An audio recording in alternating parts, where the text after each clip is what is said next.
प्रणाम देव।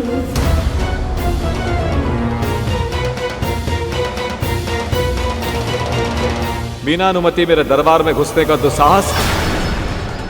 सूर्यदेव, जो अधिकार आपकी उष्मा का समुद्र के जल पर होता है, जो अधिकार बादलों से बरसते हुए जल का पृथ्वी की मिट्टी पर होता है, वही अधिकार एक प्रेयसी का उसकी प्रेमी पर भी होता है। मैं देवी छाया और आपका पुत्र शनि हूँ,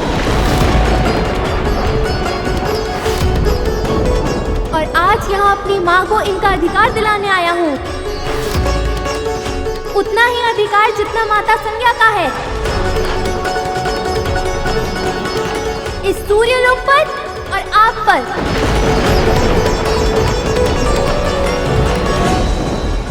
अधिकार की चर्चा, ये सबोध मुख से।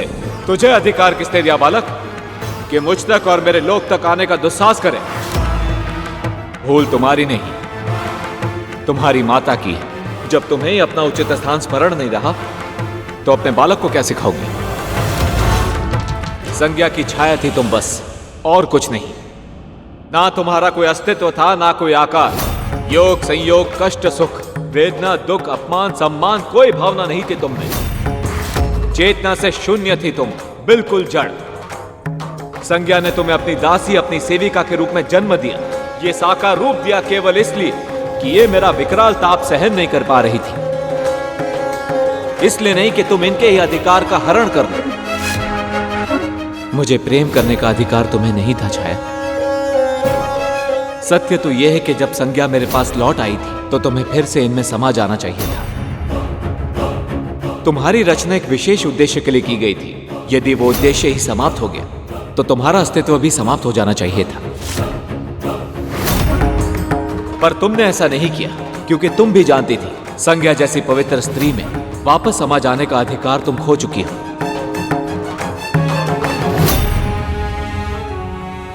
एक स्त्री की सबसे अमूल्य धरोहर, उसका चरित्र ही खो दिया है तुमने। एक स्त्री की सबसे अमूल्य धरोहर, उसका चरित्र ही खो दिया है तुमने। कैसे छाया, कैसे एक पर पुरुष के साथ संबंध बना पाई तुम? कैसे उस पुरुष की सैया सुसज्जित कर पाई जिस पर तुम्हारा कोई अधिकार ही नहीं? इस संपूर्ण सृष्टि में स्त्री के लिए जो सबसे बड़ा पाप है, वो पाप किया है तुमने।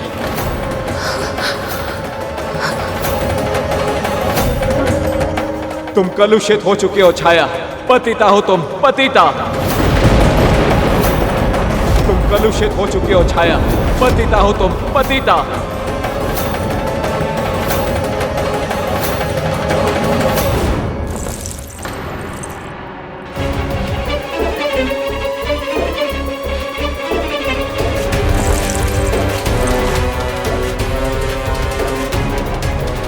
आगे बोलो।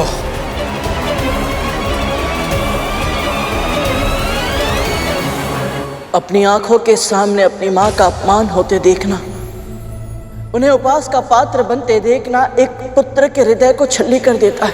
उस समय जो अग्नि उस पुत्र के हृदय में धधकती है, उसका ताप सूर्य के तेज से भी अधिक होता है। यह उस दिन आपने प्रमाणित किया था शनिदेव।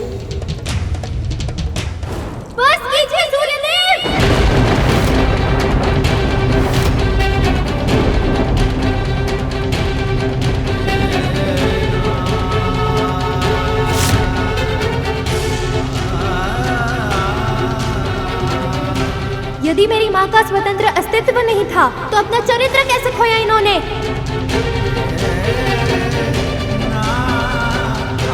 आप प्रकाश के देव हैं, फिर भी एक स्त्री के आंतरिक प्रकाश को पहचान नहीं पाए। अब मैं बताता हूँ सत्य। सत्य ये है कि जिस क्षण से माता संज्ञा ने अपनी छाया से अलग करके साकार रूप दिया, उसी क्षण से मेरी माँ अपने स्वतंत्र अस्तित्व की स्वामिनी बन गई। तन, मन और आत्मा सब स्वतंत्र था इनका।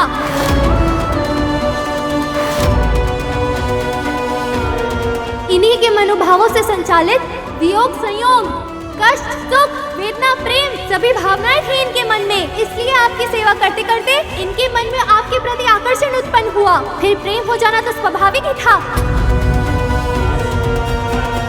और आपने भी तो इनके प्रेम का उत्तर प्रेम करके ही दिया था।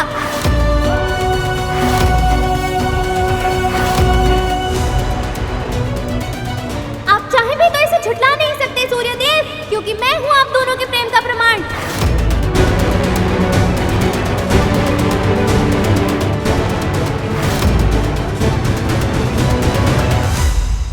प्रेम नहीं किया है तुम्हारी माँ ने, छल किया है। मेरा रूप धर के मेरे पति के साथ संबंध बनाए हैं, उन्हें अंधकार में रखकर। इस सभा में उपस्थित प्रत्येक सभासद ये जानता है कि सूर्य देव के पास सत्य को जान लेने की अद्भुत शक्ति है। कोई भी रहस्य इनसे छुपा नहीं रह सकता।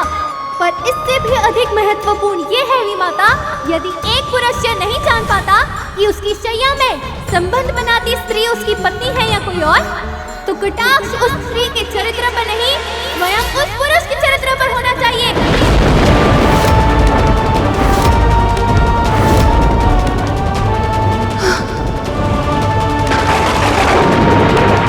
तो कटाक्ष उस स्त्री के चरित्र पर नहीं, स्वयं उस पुरुष के चरित्र पर होना चाहिए।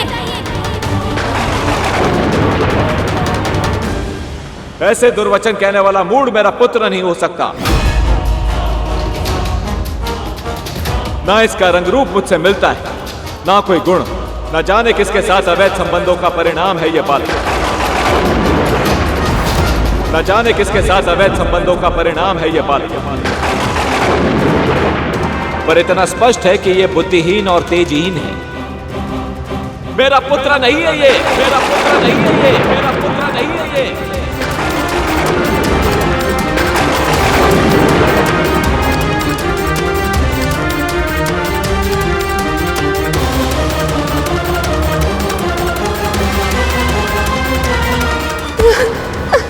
ये क्या कह दिया स्वामी आपने, ये क्या कह दिया? इतना बड़ा लांछन, इतना बड़ा आरोप। ये सुनने से पहले मेरे प्राण क्यों नहीं चले गए?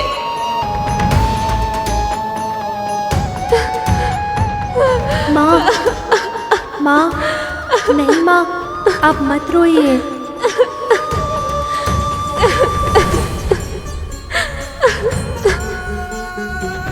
इन्हें प्रमाण चाहिए ना? मैं देता हूँ इन्हें अपना प्रमाण। मेरा तेज देखना चाहते हैं ये? अब मैं दिखाऊंगा इन्हें अपना तेज।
सूर्य संज्ञा और छाया की भी सोच से परे था। ये बालक ऐसी शक्ति साधेगा कि सूर्य संज्ञा शून्य हो जाएंगे, हर सभासद भौचक रह जाएगा।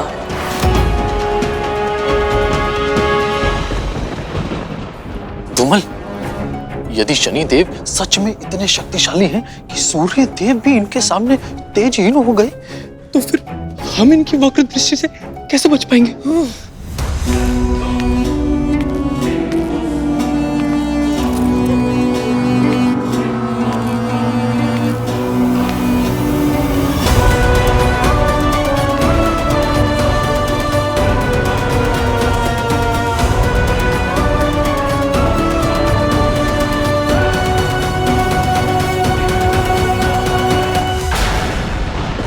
क्या हुआ गुरु?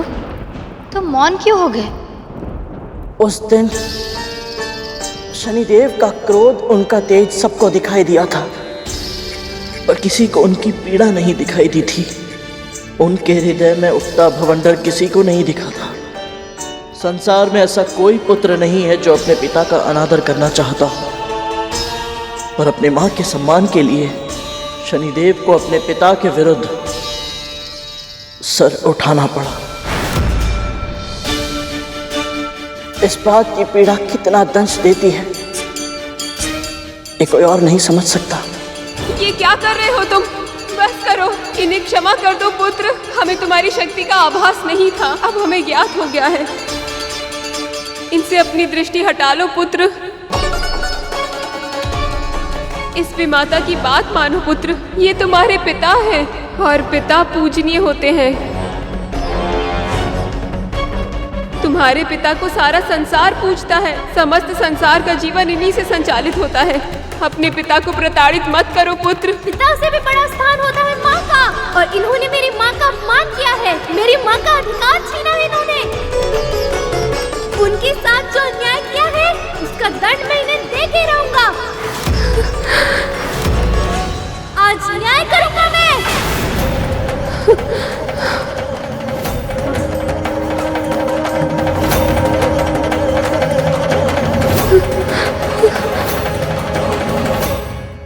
बस कर शनि।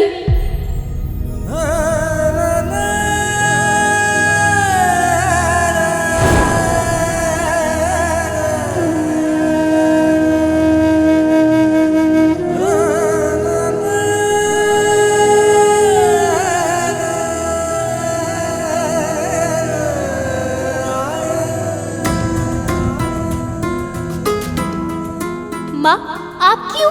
अपने पिता का अपमान करने का साहस भी कैसे किया तूने? जब कोई हमारे साथ अनुचित करे तो प्रत्युत्तर में हम भी उसके साथ अनुचित व्यवहार करके कुछ भी ठीक नहीं कर सकते पुत्र। न्याय का अर्थ सदैव दंड देना नहीं होता है पुत्र। तू मुझे न्याय दिलाना चाहता था, पर तूने सूर्यदेव का तेज छीनकर संसार के सभी प्राणियों को जो कष्ट पहुंचाया है उसका आभास है तुझे। संसार में त्राही त्राही की पुकार मची है, क्या ये उन सब के साथ अन्याय नहीं है? न्याय का एक ही सिद्धांत है पुत्र, सहस्त्र अपराधी मुक्त हो जाए, पर एक भी निर्दोष को दंड नहीं मिलना चाहिए।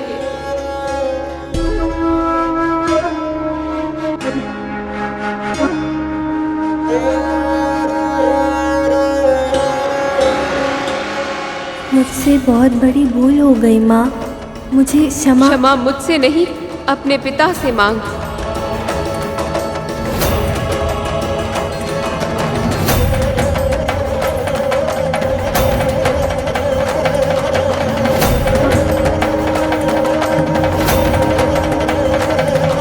भूल तो मुझसे हुई है पुत्र। देवी छाया, मैं आपको अपनी पत्नी के रूप में और शनि को अपने पुत्र के रूप में स्वीकार करता हूं।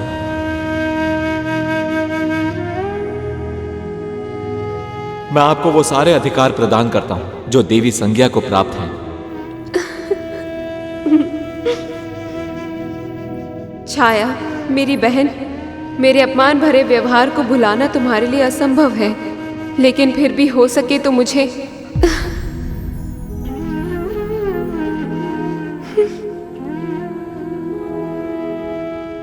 माता, पिताजी, अब मुझे जाने की आज्ञा दीजिए। तुम अभी अभी तो मिले हो पुत्र, इतने शीघ्र कहाँ जाओगे? मैं तपस्या करना चाहता हूँ पिताजी, ताकि अपनी शक्तियों का प्रयोग मैं संसार के कल्याण के लिए कर पाऊँ, एक ऐसा पुत्र बन पाऊँ जिस पर आपको और मेरी दोनों माताओं को गर्व हो।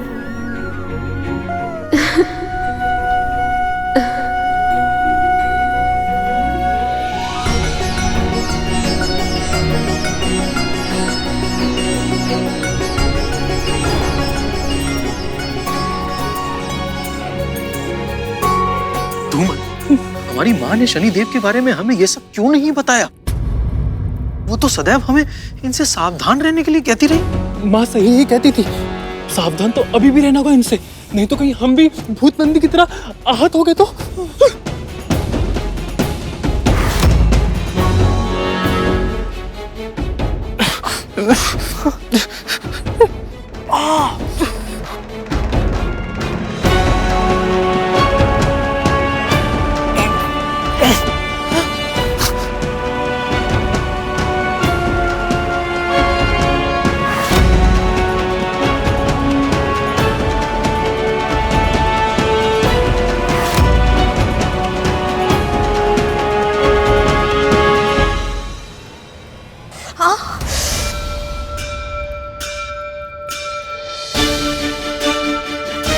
क्या हुआ? मेरी अस्थि में अचानक बहुत तीव्र पीड़ा हुई। अस्थि में पीड़ा तो शनि के प्रकोप के कारण होती है।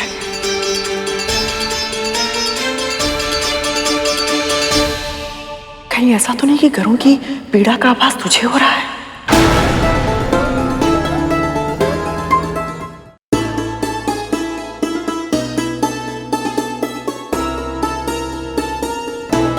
पता नहीं दीदी, मैं बस इतना जानती हूँ, यदि हमारा संदेश सत्य है और हमारे पुत्र शनि ग्रह पर ही है, तो हमें बिना भयभीत हुए शनिदेव की पूजा की तैयारी करनी चाहिए। यदि इसका आभास इतना दृढ़ है तो अवश्य ही मेरे पुत्र गरुड़ के साथ शनिदेव के समक्ष होंगे। हमें उड़द दाल, काले तिल, नीलम, काली गाय और भैंस का दान किसी निर्धन ब्राह्मण को करना चाहिए। पूरे हृदय से उन्हें भोजन कराना चाहिए और श्वान को दही चावल भी खिलाने चाहिए।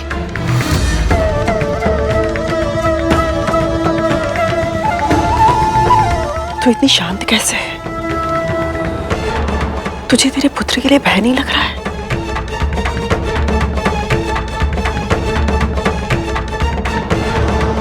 यदि शनिदेव मेरे पुत्र को कोई कष्ट देते हैं तो वो उसके कर्मों का ही फल होगा। जब मुझे आभास हुआ था कि मेरा पुत्र अपना मार्ग भटककर सूर्यलोक के स्थान पर शनि ग्रह पर पहुंच गया है, तो ये सत्य है कि मैं विचलित हुई थी। पर शनि के प्रकोप से स्वयं महादेव को भी वृक्ष के कोटर में छुपना पड़ा था। तो मेरा और आपका भयभीत होना स्वाभाविक ही है।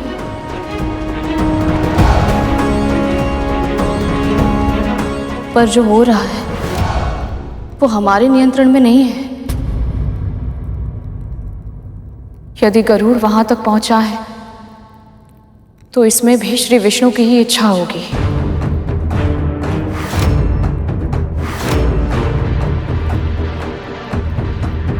और मेरे हरि की हर इच्छा में अच्छाई छुपी होती है।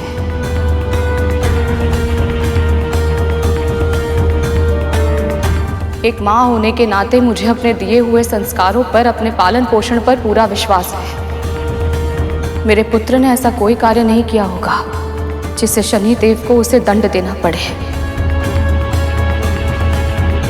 इसलिए मुझे कोई भय नहीं लग रहा।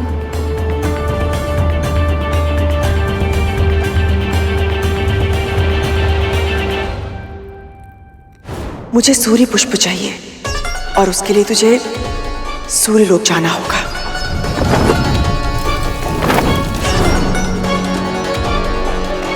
क्या हुआ, आप किस सोच में पड़ गई?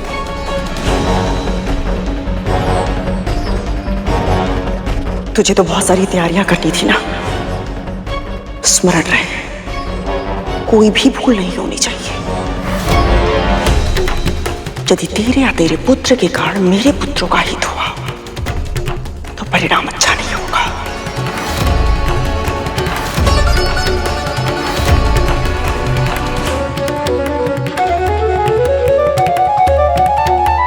माँ, आपके संस्कारों को मैं हमेशा स्मरण रखूंगा, चाहे मेरे प्राण ही क्यों न चले जाएं। आपको कहीं भी शीश झुकाने का अवसर नहीं दूंगा।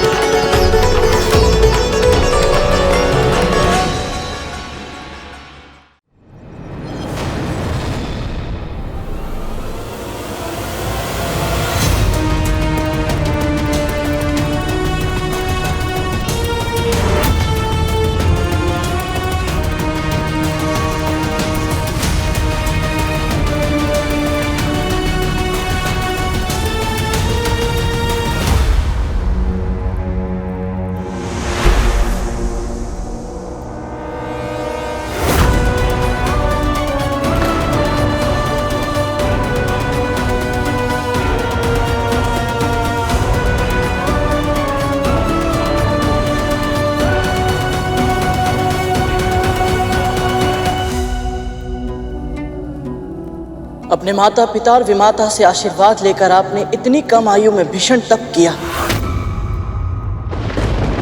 ओम नमः शिवाय, ओम नमः शिवाय, ओम नमः शिवाय, ओम नमः शिवाय, ओम नमः शिवाय, ओम नमः शिवाय, ओम नमः शिवाय, ओम नमः शिवाय, ओम नमः शिवाय, ओम नमः शिवाय। छायापुत्र शनि,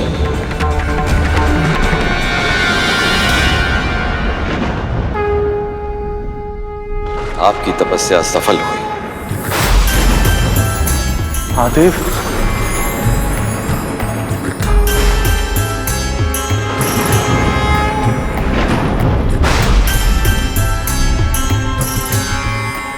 प्रणाम महादेव। मैं आपकी भक्ति से अत्यधिक प्रसन्न हूं। आप निर्दोष हैं, स्वभाव से निष्पक्ष हैं। इसीलिए पृथ्वी पे जन्म लेने वाले सभी व्यक्तियों को उनके कर्म अनुसार फल देने का कार्यभार मैं आपको सौंपता हूं। आज से आप न्यायाधीश और दंडाधिकारी जैसे नामों से भी जाने जाएंगे।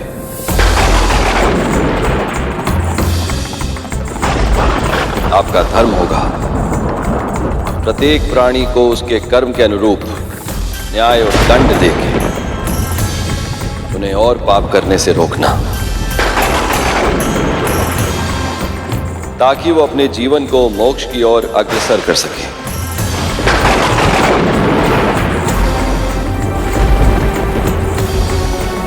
जो आज्ञा प्रभु। इससे पहले कि आप किसी और के साथ न्याय करें, आवश्यक है कि मैं आपके साथ न्याय करूं।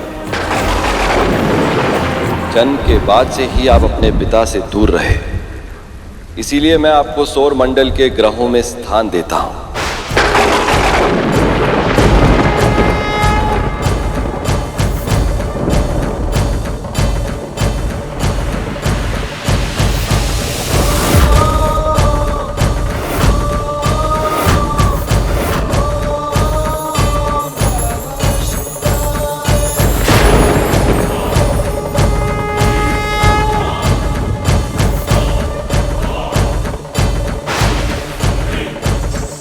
आज से आपके शस्त्र होंगे त्रिशूल, गदा और तीर।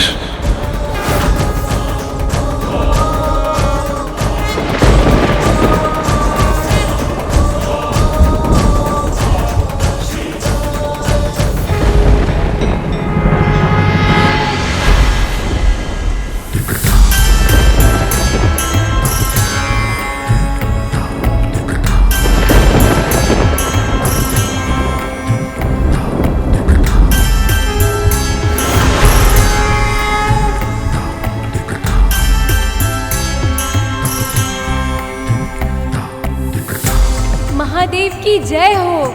महादेव की जय हो। महादेव की जय हो। महादेव की जय हो।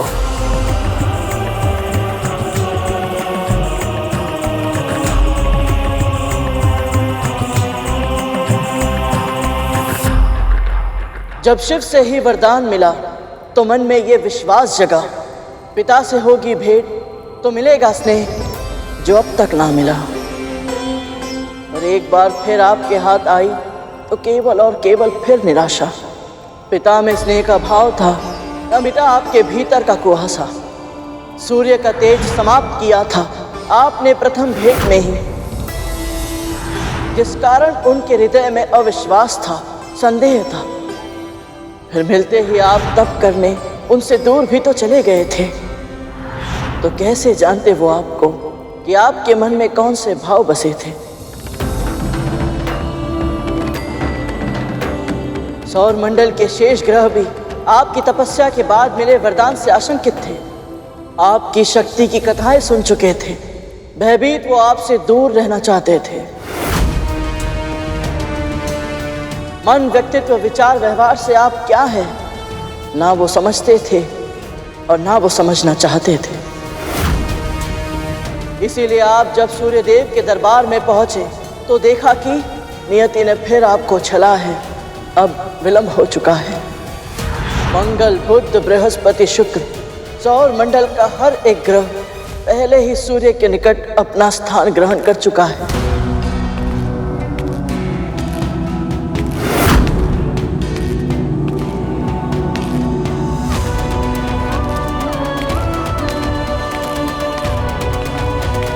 प्रणाम पिताश्री। आओ शनि, अपना स्थान ग्रहण करो।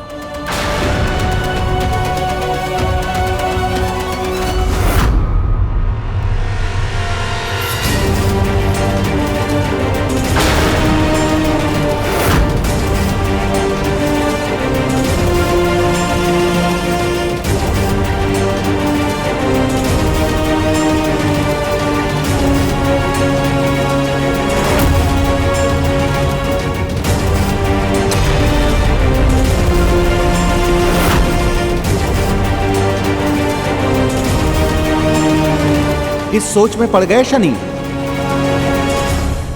अपने आसन को लौह का बना देखकर आश्चर्यचकित हो रहे हो। वैसे तुम्हारे रंग, रूप और व्यक्तित्व के अनुसार ही आसन है। तुम्हें अच्छा तो लगा ना शनि? यदि ना लगा हो तो फिर क्रोध में आकर अपनी वक्र दृष्टि से भस्म नहीं कर देना।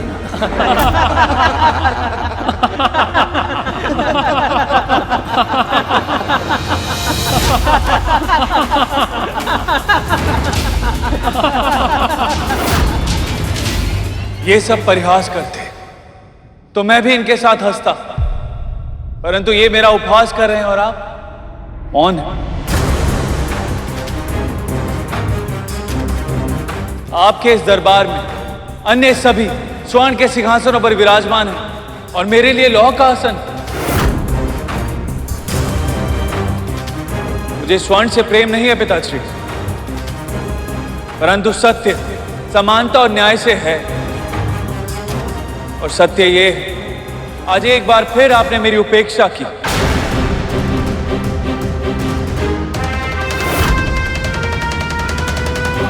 कोई बात नहीं पिताश्री, महादेव ने मुझे कर्मफल का न्यायाधीश और दंडाधिकारी घोषित किया है और अपने कर्म से मैं समस्त संसार में सर्वोच्च स्थान प्राप्त करूंगा और ये मेरी प्रतिज्ञा है पिताश्री।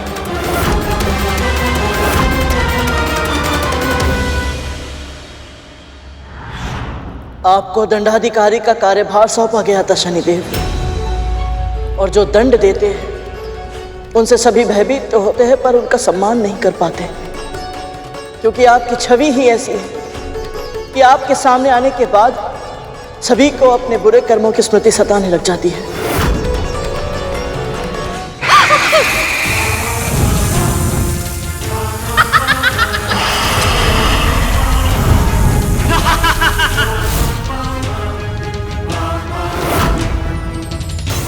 समय आया और आपका विवाह चित्ररथ की पुत्री देवी धामिनी के साथ होना तय हुआ, पर तब भी आपके साथ थी तो केवल मां छाया।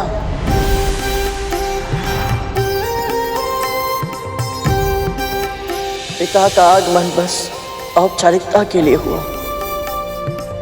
पर एक भी ग्रह आपकी प्रसन्नता में सम्मिलित नहीं हुआ। वो अपमान भी आपने जिया और देवी से गंधर्व विवाह किया।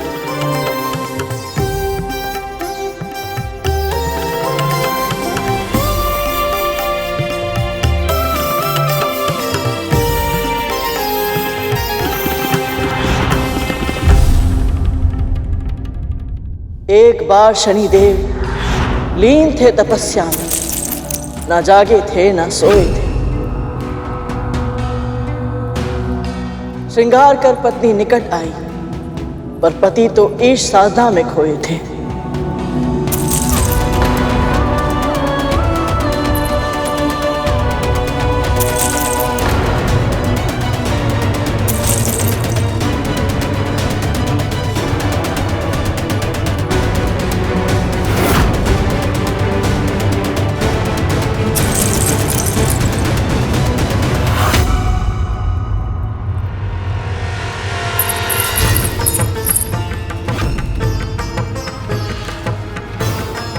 पत्नी अपने पति का ध्यान आकर्षित करने के लिए प्रयत्न करे और फिर भी उसका पति उससे उदासीन रहे, एक स्त्री के लिए इससे बड़े अपमान की बात और कुछ नहीं हो सकती।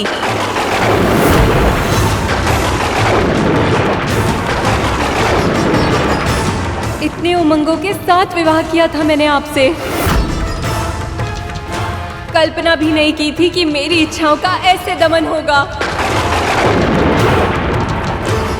यदि आपके मन में मेरे लिए इतना भी प्रेम नहीं है कि एक बार अपने नेत्र उठाकर मुझे देख ही ले, तो क्या लाभ है ऐसे नेत्रों का? यदि 16 श्रृंगार करने के बाद भी आपकी दृष्टि मुझे नहीं देख सकती, तो व्यर्थ है ऐसा जीवन। और व्यर्थ है आपकी ऐसी दृष्टि। इसलिए मैं पतिव्रता धामिनी अपने सतीत्व के सभी पुण्यों को साक्षी मानकर आपको श्राप देती हूँ कि आज के बाद आपकी दृष्टि जिस पर भी पड़े उसका सर्वनाश हो जाएगा।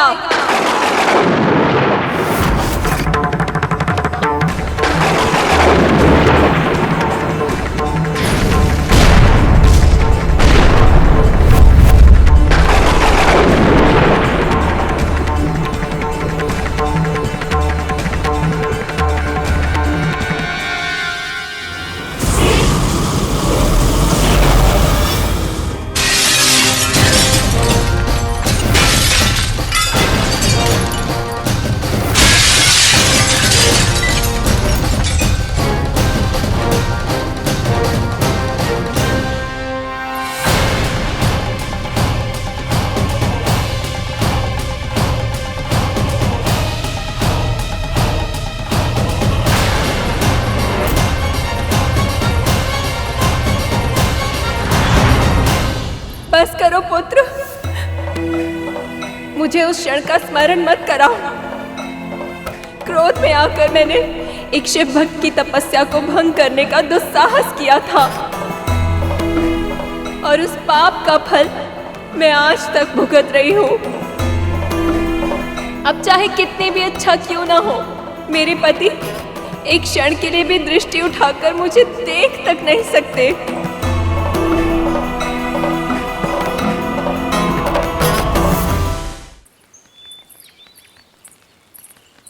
तिल के लड्डू बन गए हैं ना?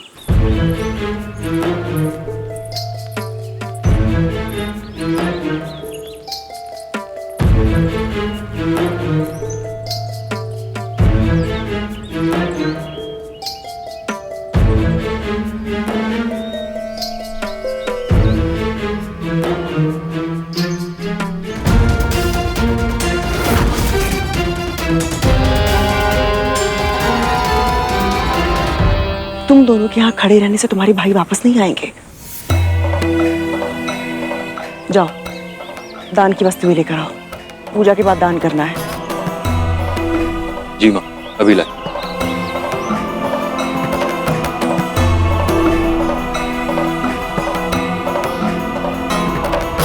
देवी धामिनी के इस श्राप के बाद आपकी दृष्टि न केवल उनके लिए बल्कि पूरे संसार के लिए अभिशाप बन गई। पिता की उपेक्षा, मां से वियोग और पत्नी के श्राप जैसे अनेक दुखों से उत्पन्न नकारात्मक ऊर्जा आपकी तपस्या के कारण तपोबल में बदल गई और उसी तपोबल का परिणाम है आपकी वक्र दृष्टि और उसका अद्भुत प्रभाव। अब ये दृष्टि जिस प्राणी पर पड़ती है उसकी दुर्गति निश्चित ही हो जाती है।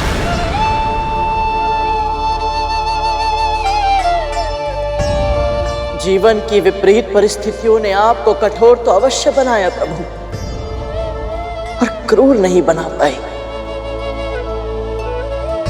महादेव ने आपको दंडाधिकारी के पद पर आसीन किया क्योंकि आप स्वभाव से ही निष्पक्ष हैं। किसी भी व्यक्ति, परिस्थिति या स्थान से कोई भी भावनात्मक लगाव नहीं रखते आप। बस कर्मों का फल देकर न्याय करते हैं। एक संपूर्ण ग्रह के स्वामी होने के बाद भी आप में तनिक भी अहंकार नहीं है। इतना अपमान सहा आपने, पर फिर भी प्रतिशोध की भावना को अपने भीतर पनपने नहीं दिया। अधर्मी को कभी क्षमा नहीं करते आप, और धर्म का पालन करने वालों का तनिक भी अहित नहीं करते।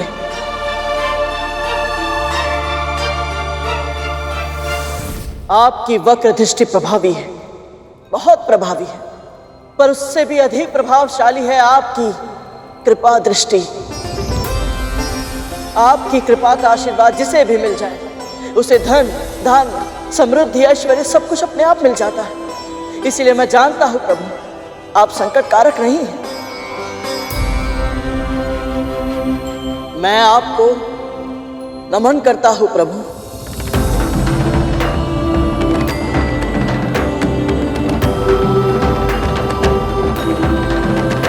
गरुड़,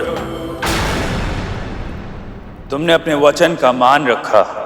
हमारे जन्म और जीवन की कथा पूर्ण शुद्धता से सुनाई, और बहुत ही बुद्धिमानी से तुमने अपनी मां की चुनौतियों को हमारी मां की कठिनाइयों के साथ जोड़कर प्रस्तुत किया, ताकि तुम हमें भावुक कर पाओ। इससे एक बात सिद्ध होती, प्रारंभ में भले ही तुम मौन रहे हो, लेकिन वार्तालाप की कला में तुम पारंगत हो।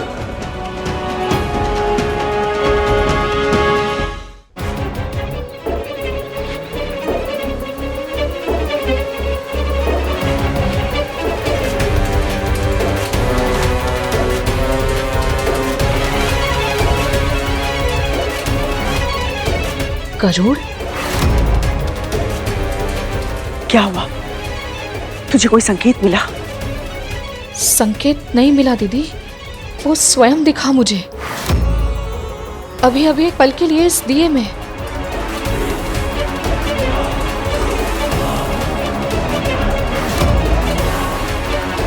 और साथ में उसके नाग भाई भी थे।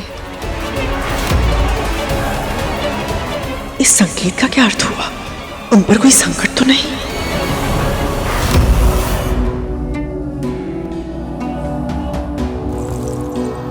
और यदि तुम्हें प्रतीत हो रहा है कि तुम्हारी ये कला तुम्हें सुरक्षित रख सकती है, तो ये तुम्हारी बहुत बड़ी भूल है गरुड़। महाराज, मैं आपसे विनती करती हूँ, आप इन सभी पे अपनी कृपा कीजिए। मैं आपकी एक इच्छा पहले ही पूर्ण कर चुका हूं देवी।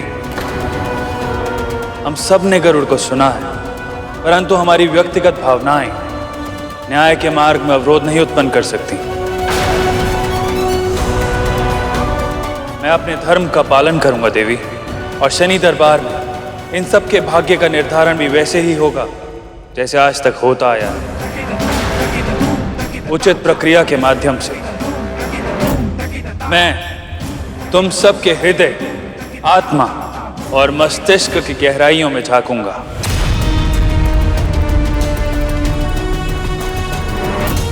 फिर मैं निर्णय लूंगा कि तुम क्षमा के योग्य हो या दंड के।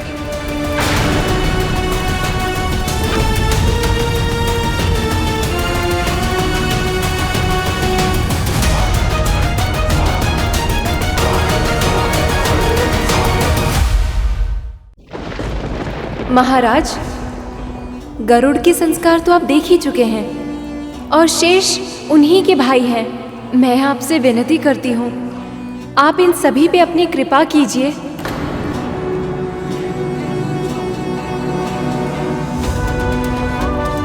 मैं आपकी एक इच्छा पहले ही पूर्ण कर चुका हूं देवी। हम सब ने गरुड़ को सुना है, परंतु हमारी व्यक्तिगत भावनाएं न्याय के मार्ग में अवरोध नहीं उत्पन्न कर सकती। मैं अपने धर्म का पालन करूंगा देवी, और शनि दरबार में इन सब के भाग्य का निर्धारण भी वैसे ही होगा जैसे आज तक होता आया है, उचित प्रक्रिया के माध्यम से।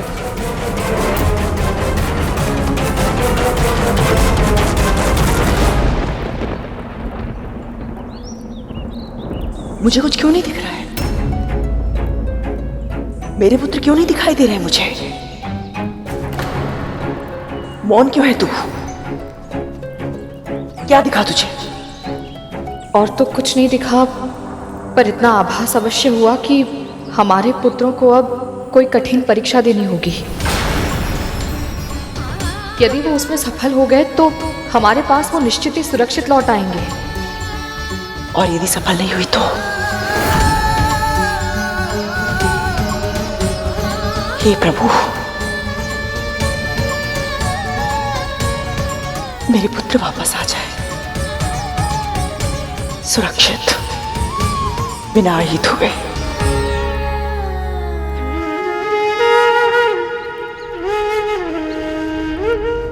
गरुड़, सही कहा तुमने। मेरे जीवन की परिस्थितियों ने मुझे कठोर बना दिया है, परंतु ये कठोर आज तुम्हें केवल इसलिए क्षमा नहीं करेगा क्योंकि तुमने अपनी माँ की कथा स्मरण करके हमें सुनाई है। मैं तुम सबके हृदय, आत्मा और मस्तिष्क की गहराइयों में झांकूंगा।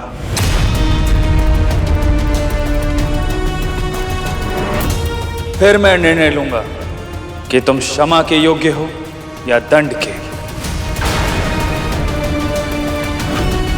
और उसके लिए मैं तुम सब की परीक्षाएं लूंगा, परंतु ध्यान रहे, तुम में से किसी एक भी परीक्षा में उत्तीर्ण हुआ तो तुम सबको शनि की 7.5 का प्रकोप सहना होगा।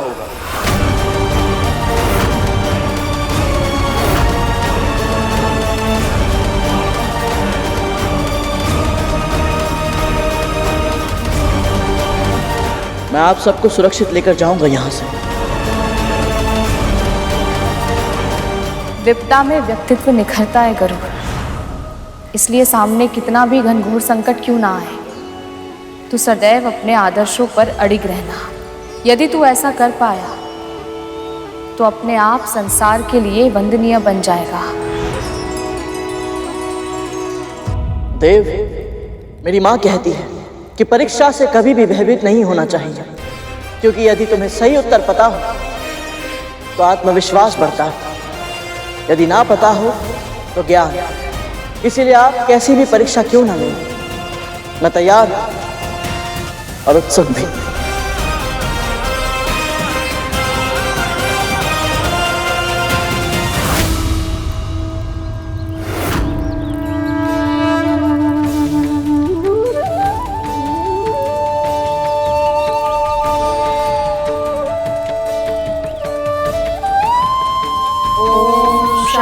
शनिश्चराय नमः। ओम शं शनिश्चराय नमः।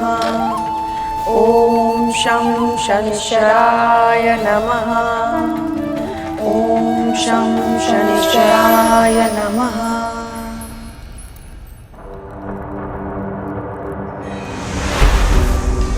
प्रथम परीक्षा के रूप में मैं तुमसे कुछ प्रश्न करूंगा गरुड़, और इस कर्पूर के पूर्ण तरह जल जाने से पहले तुम्हें उन सभी के उत्तर देने होंगे। जो आज्ञा शनिदेव।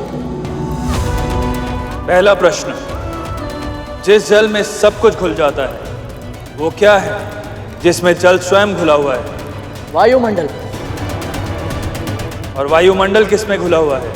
स्वर्ग में। और स्वर्ग? स्वर्ग और सभी शेष लोग वैकुंठ में घुले हुए हैं देव।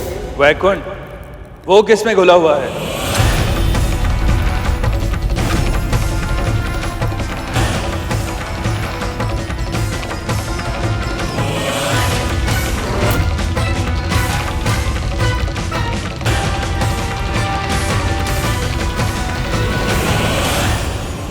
एक समय था जब कुछ भी नहीं था गरुड़, ना प्राणी, ना जीवन, ना जड़, ना चेतन। ये पृथ्वी भी नहीं थी और ये सृष्टि भी नहीं। ईश्वर से पहले कुछ था तो केवल ओम का स्वर। वही परम ब्रह्म है, उसी से संपूर्ण सृष्टि का जन्म हुआ है।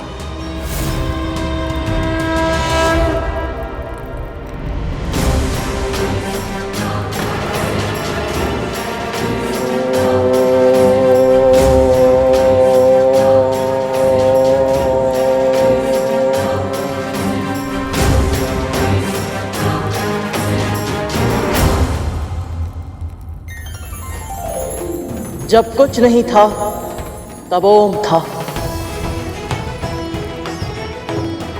जब कुछ नहीं होगा तब भी ओम ही होगा, क्योंकि ओम ही परम ब्रह्म है।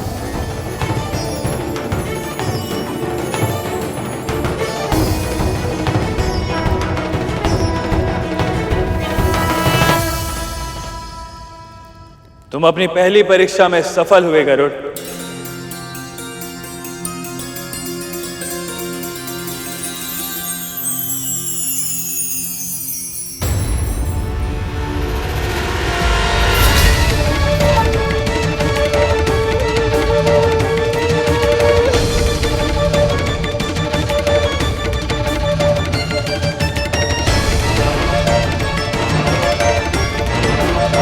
तो शनिदेव हमारी प्रार्थना स्वीकार कर ले और उनका कोई प्रभाव हमारे परिवार पे ना पड़े। प्रभाव ही तो है कालिया। महारानी एक दासी के साथ पूजा कर रही है।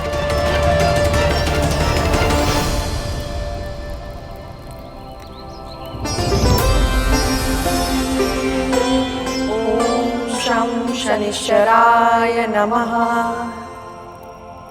लगता है तुम्हारी माँ और विमाता को आभास हो चुका है कि तुम संकट में हो। उनकी प्रार्थनाओं की ध्वनि मुझ तक पहुंच रही है। ओम शं शनिश्चराय नमः। मां से कभी कुछ नहीं छिपता। न जाने कैसे वो मेरे बिना कुछ बताए सब कुछ जान जाती है। दूसरी परीक्षा और अधिक कठिन है गरुड़।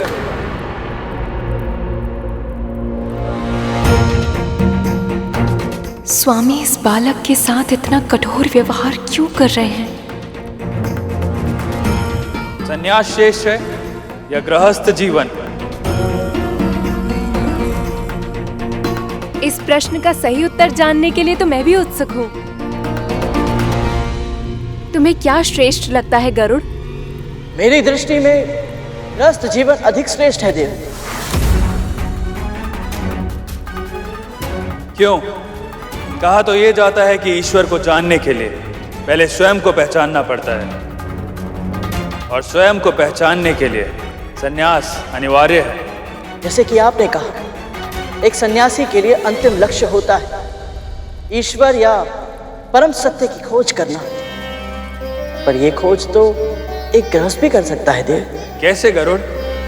गृहस्थी के बंधन में बंधा होता है, उसे अपने साथी की और अपने बच्चों की चिंता होती है, परंतु सत्य की खोज तो वो कर सकता है जो स्वतंत्र हो। किसी की चिंता करना बंधन नहीं, प्रेम होता है देव। प्रेम भी तो एक बंधन ही है गरुड़। क्षमा करे देव, यदि प्रेम निस्वार्थ भाव से किया जाए तो बंधन नहीं होता। ऐसा मानने के लिए तुम स्वतंत्र हो गरुड़, पर इसको सिद्ध करने के लिए कोई उदाहरण दे सकते हो?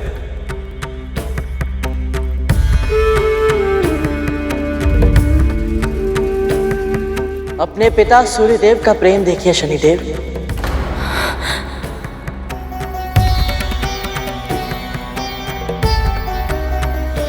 चाहे फूल हो या कांटे, सूर्यदेव समान रूप से सभी को अपनी धूप, अपनी ऊर्जा देते हैं ताकि संसार को जीवन शक्ति मिल सके। पवन देव बिना किसी भेदभाव के सभी को वायु देते हैं। बादल वर्षा और चंद्रदेव शीतलता देते हैं। संपूर्ण प्रकृति हर क्षण अपने उदाहरण से हमें यही संदेश देती है कि प्रेम निस्वार्थ होना चाहिए। जैसे ये सब करते हैं, ये सभी अपना कर्तव्य बिना किसी अपेक्षा के निभाते हैं। इन्हें इसके बदले किसी से कुछ नहीं चाहिए, इसीलिए ये सब बंधन में नहीं है, पूरी तरह स्वतंत्र है। ऐसे ही जब एक गृहस्थ बिना किसी स्वार्थ के बदले में कुछ पाने की आशा के बिना अपने परिवार की चिंता करता है, उनके प्रति अपना कर्तव्य निभाता है, तो वो बंधन में नहीं रहता प्रभु।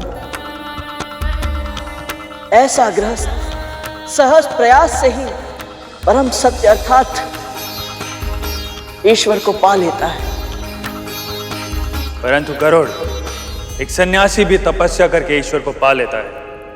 तो गृहस्थ सर्वश्रेष्ठ कैसे हुआ? जब एक सन्यासी ईश्वर को ढूंढने के लिए धर्म के मार्ग पर चलता है तो वो अकेला रहता है, पर जब एक गृहस्थ भक्ति के मार्ग पर चलता है तो उसके साथ पूरा कुटुंब ईश्वर के पथ पर अग्रसर हो जाता है। सन्यासी का ज्ञान बस उसी तक सीमित रहता है और जो ज्ञान गृहस्थ अर्जित करता है उसे अपने परिवार के साथ, पास पड़ोसियों के साथ, संबंधियों के साथ बांटता है। उस कुटुंब की परंपरा के रूप में यह ज्ञान आने वाली कई पीढ़ियों तक पहुंचता है। इसीलिए मेरा मानना यह है देव कि सन्यासी आदरणीय होता है, पर उससे भी कहीं अधिक श्रेष्ठ गृहस्थ होता है।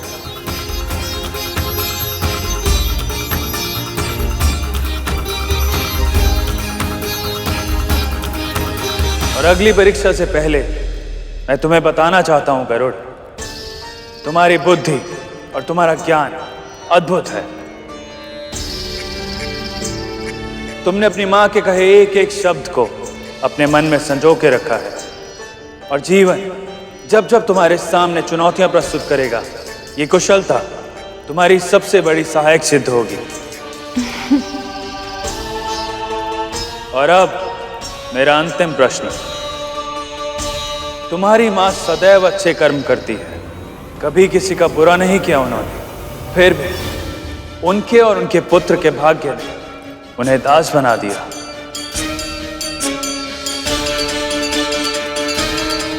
तो बताओ गरुड़, कर्म बड़ा हुआ या भाग्य?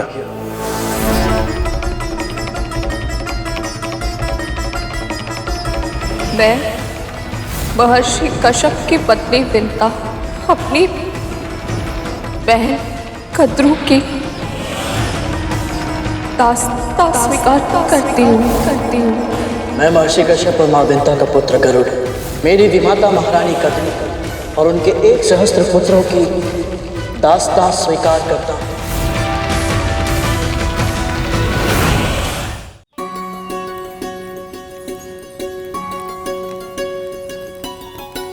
पूजा तो अच्छे से संपन्न हो गई दीदी, अब दान देना आरंभ करें।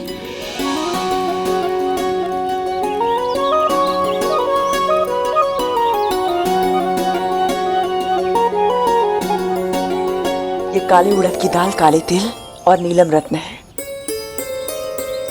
बस मुझे इतना आशीर्वाद दीजिए कि शनि देव के ग्रह से मेरे पुत्र सुरक्षित लौट आए। जैसा तुम चाहती हो वैसा ही होगा पुत्री। शनिदेव तुम्हारे पुत्रों पर कृपा करें, उन्हें सुरक्षित अपने ग्रह से निकल जाने दें। बाबा, ईश्वर की प्रेरणा से मेरी ओर से ये छोटी सी भेंट स्वीकार करें। आशीर्वाद में कुछ विशेष नहीं मांगोगे पुत्री? आपको जो उचित लगे अपनी पुत्री समझकर दे दीजिए। अद्भुत पुत्री, अद्भुत।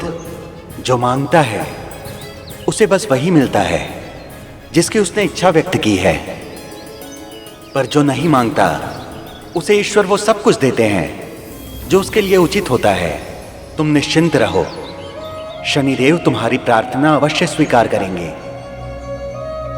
तुम्हारे पुत्र को कभी कोई हानि छू कर भी नहीं जाएगी। ऐसी बातें करके विंता क्या सिद्ध करना चाहती है कि उसका पुत्र प्रेम मुझसे अधिक निस्वार्थ है। आइए बाबा, अपना स्थान ग्रहण कीजिए, भोजन कर लीजिए।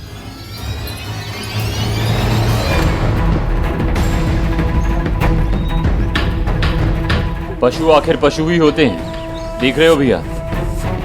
इतने प्रेम से खिलाने का प्रयत्न कर रहा हूं फिर भी नहीं खा रहा। अरे खा रे।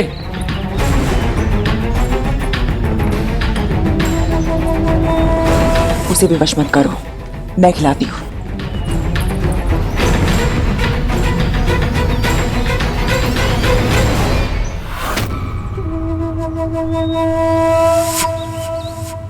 भोजन सामने है, पर पशु होकर भी खाने में कोई रुचि क्यों नहीं दिखा रहा है?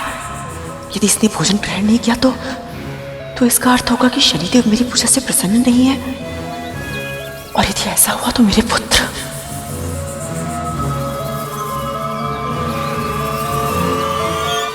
कर्म बड़ा है या भाग्य, ये विवाद तो बहुत लंबे समय से चला आ रहा है प्रभु। सत्य तो ये है कि ये प्रश्न मैंने स्वयं से और अपनी माँ से कई बार किया है कि हमारा जीवन ऐसे क्यों है। पर मेरी माँ कहती है कि जो जिसके योग्य होता है ईश्वर उसे वही देते हैं। हम में से अधिकतर व्यक्ति कई बार एक पल ठहर कर जब अपने आप को देखते हैं तो हम यही सोचते हैं कि ऐसा कठिन जीवन हमें क्यों मिला। पर कालांतर में सच्चे और परिश्रमी व्यक्ति के लिए जीवन की वही कठिनता सबसे बड़ी संपत्ति बन जाती है। इसका सबसे बड़ा उदाहरण है मेरे अरुण भैया, जिनके भाग्य में अर्धविकसित अवस्था में जन्म लेना लिखा था।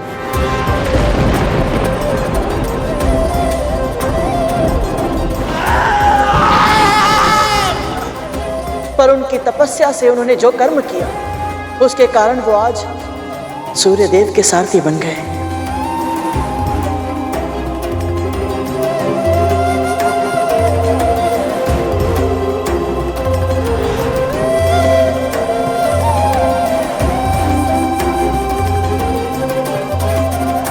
इससे यही सिद्ध होता है देव कि भाग्य में जो लिखा है वो महत्वपूर्ण नहीं है। अधिक महत्वपूर्ण है भाग्य के प्रति हमारा दृष्टिकोण। मेरी माँ के भाग्य में दासी बनना लिखा था, पर उनके सोच विचार के ढंग ने उन्हें साध्वी बना दिया।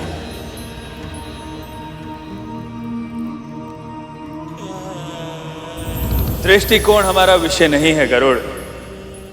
प्रश्न का उत्तर दो, कर्म बड़ा है या भाग्य?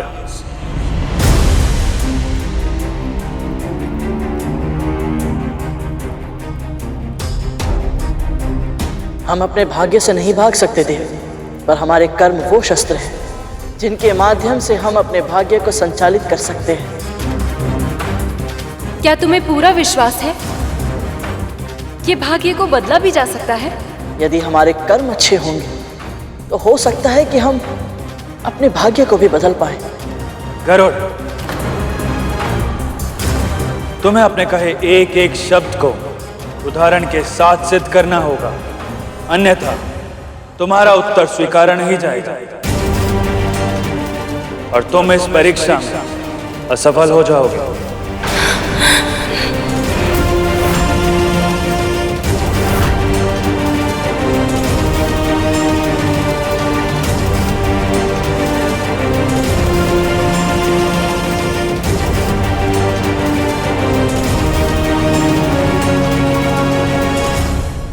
मेरी माँ ने बताया था कि एक बार माता लक्ष्मी ने श्री विष्णु से यही प्रश्न पूछा था। प्रभु विष्णु ने उन्हें एक दृश्य दिखाया जिसमें एक गाय दलदल में फंसी हुई थी। एक चोर को उधर से जाना था। वो चोर वो गाय के ऊपर पांव रखकर दलदल पार करके चला गया और उस दिन उस चोर को 4 स्वर्ण मुद्राएं मिली। फिर कुछ ही समय बाद वहां से एक निर्धन वृद्ध ब्राह्मण निकले। गाय को मृत्यु के मुंह में देखकर उनसे सहा नहीं गया।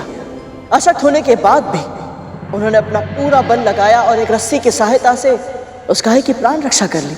पर इस प्रयास से वो स्वयं नीचे गिर गए और उनके घुटनों में चोट लग गई। पर ऐसा क्यों? जिसने बुरा कर्म किया उसे पारिश्रमिक मिला और जिसने अच्छे कर्म किए उसे दंड। माता लक्ष्मी ने भी प्रभु विष्णु से यही प्रश्न किया। तब प्रभु विष्णु ने बताया कि उस दिन उस चोर के भाग्य में बहुत अधिक स्वर्ण था, पर कुकर्म के कारण उसे केवल 4 मुद्राएं मिली और दूसरी ओर उन ब्राह्मण के भाग्य में मृत्यु थी। पर अच्छे कर्म के कारण केवल एक साधारण सी चोट आई और सामने खड़े यमदूत वापस लौट गए।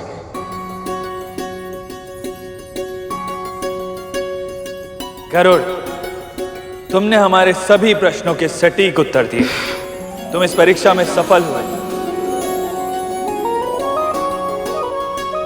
हम तुमसे अति प्रसन्न हैं और वरदान देना चाहता हूं। बोलो, तुम्हारे हृदय की सबसे प्रबल इच्छा क्या है?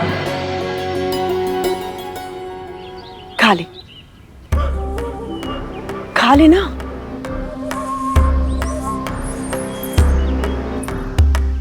माँ के खिलाने पे भी नहीं खा रहा।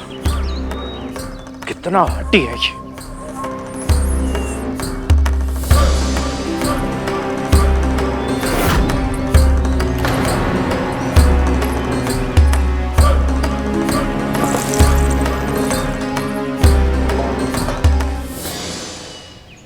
हमारी ओर से छोटी सी भेंट स्वीकार कीजिए और हमें आशीर्वाद दीजिए।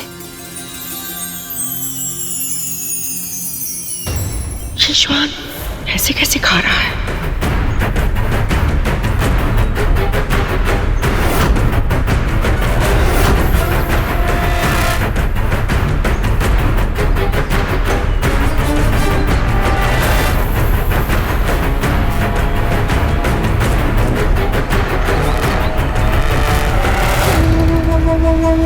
ये तो खाने लगा।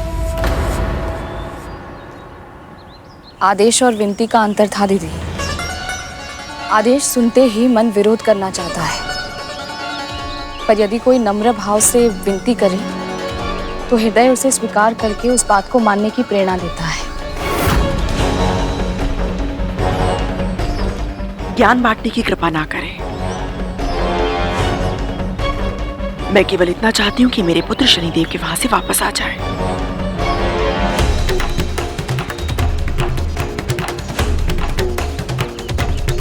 श्वान ने सारे दही चावल समाप्त कर लिए। अब अवश्य ही शनिदेव कृपा करेंगे। अब सब ठीक होगा। आपने मुझे अपने वरदान के योग्य समझा। इससे अधिक प्रसन्नता की बात मेरे लिए और कुछ नहीं हो सकती देवी। पर इस समय मेरे मन में केवल एक ही इच्छा है कि आप मुझे और मेरे भाइयों को यहाँ से जाने की अनुमति दें, ताकि मैं बड़ी माँ के दिए कार्य को पूरा करके शीघ्र ही अपने घर लौट सकूं। यहाँ से जाने की अनुमति तो तुम्हें वैसे भी मिल जाती पुत्र। तुम कुछ अधिक, कुछ बड़ा भी तो मांग सकते थे। तुम चाहते तो अपनी माँ की मुक्ति का वरदान भी मांग सकते थे। क्षमा करें देवी, और जो कर्म मुझे अभी करना है मैं उसके लिए चिंतित था, इसलिए माँ की मुक्ति का विचार मेरे मन में आया ही नहीं।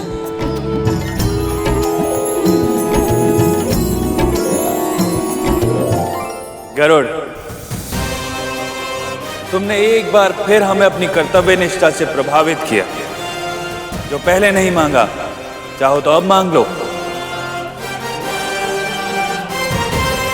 आपका बहुत बहुत धन्यवाद शनिदेव। पर सत्य तो ये है कि मेरी माँ के लिए उनकी सौगंध को निभाना ही उनका धर्म है। वो कभी अपने वचनों से पीछे नहीं हटेंगी। जब तक बड़ी माँ स्वयं उन्हें दास्ता से मुक्त नहीं कर देती, मेरी माँ अपने आप को मुक्त नहीं मानेंगी। इसलिए यदि मुझे मेरी माँ को दास्ता से मुक्त करवाना है तो मुझे पहले बड़ी माँ को प्रसन्न करना होगा। फिर चाहे ये कितना भी कठिन क्यों ना हो, इसमें कितना भी समय क्यों ना लगे। तुम अद्भुत हो गरुड़, और अद्भुत है तुम्हारी माँ।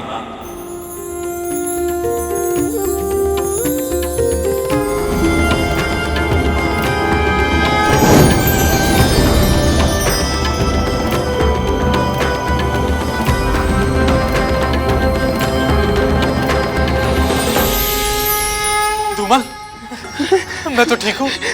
मैं भी। आपने हमें जीवन दान दिया। आपका बहुत बहुत धन्यवाद प्रभु। धन्यवाद अपने भाई गरुड़ को दो, इसी ने तुम सबके प्राणों की रक्षा की है। धन्यवाद गरुड़।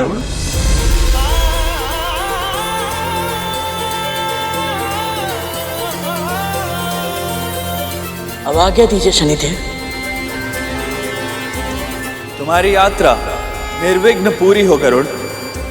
तुम अपने सभी प्रयासों में सफल हो। मेरा प्रणाम स्वीकार करें देवी।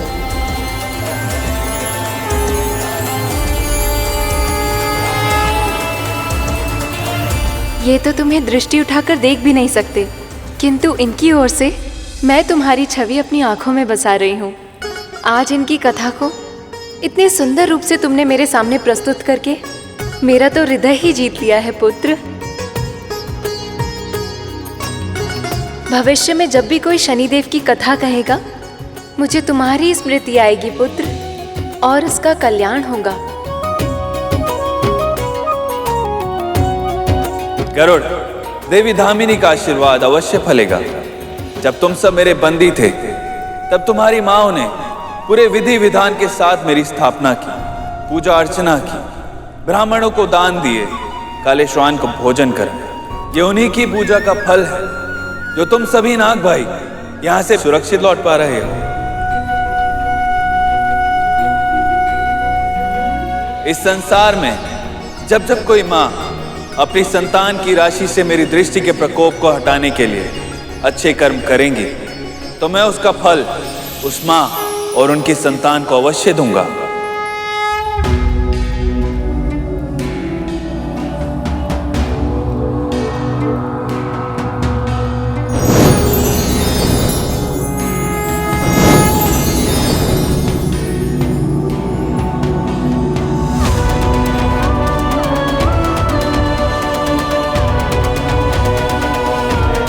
जय शनिदेव।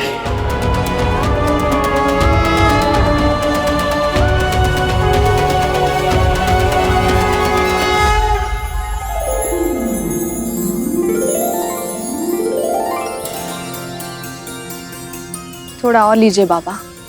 बस पुत्री, पेट आवश्यकता से अधिक भर गया है और पेट से अधिक भर गया है मन। तुम्हारे सद्व्यवहार से आपने और श्वान ने मन भर के भोजन किया। ये अवश्य ही मेरे प्रभु का आशीर्वाद है। आप दोनों ने हमारा निमंत्रण स्वीकार किया, उसके लिए आपका बहुत बहुत धन्यवाद। आयुष्मान भव।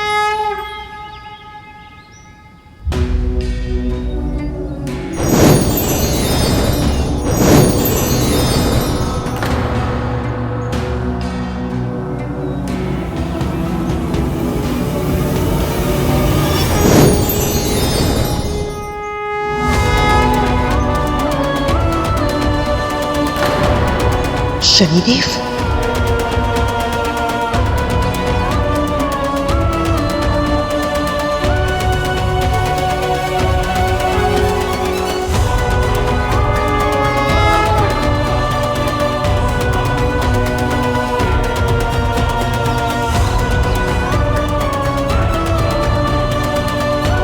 जिस तरह आपने मेरी पूजा की है और जिस तरह आपने अपने पुत्र का पालन पोषण किया है उससे हम अति प्रसन्न हुए देवी। आपने गरुड़ के तन को साहस, मन को धर्म के सुविचारों और आत्मा को भक्ति से सींचा है, और वो भी तो आपके कहे हर शब्द को प्रत्येक क्षण स्मरण रखता है। उसके हर कर्म में आपके दिए संस्कार दिखाई देते हैं और मुझे पूर्ण विश्वास है भविष्य में आपका पुत्र अपनी मातृभक्ति के लिए जाना जाएगा। भविष्य में आपका पुत्र अपनी मातृभक्ति के लिए जाना जाएगा। भविष्य में आपका पुत्र अपनी मातृभक्ति के लिए जाना जाएगा, और वो केवल आपके लिए ही नहीं परंतु समस्त संसार के उद्धार में सहायक होगा।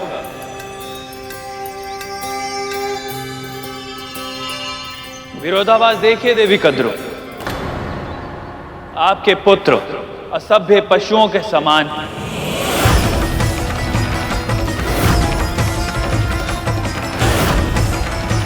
उन्होंने हमारे सैनिकों पर आक्रमण करने का दुस्साहस किया और परिणाम वही हुआ जो होना था। आपके पुत्र घायल हो गए।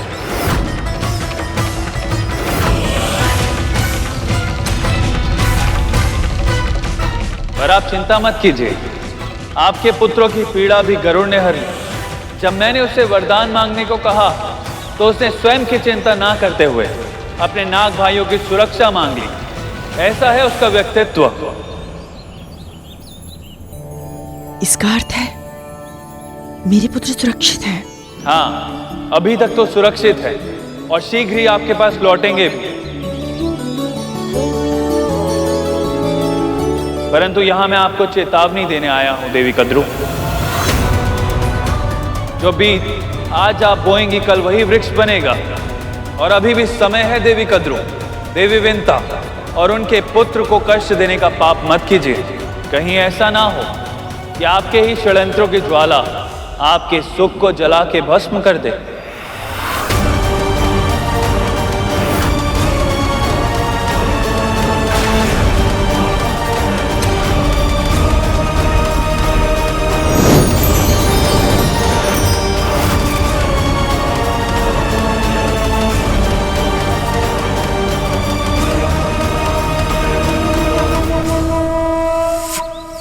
भूतनंदी, जब तुम आहत हुए थे बहुत कष्ट हुआ होगा ना? कष्ट की बात ही मत कर तरकोटा, अब जा रहे हैं यहाँ से। शुभ शुभ बोल। ये गरुड़ कहाँ गया?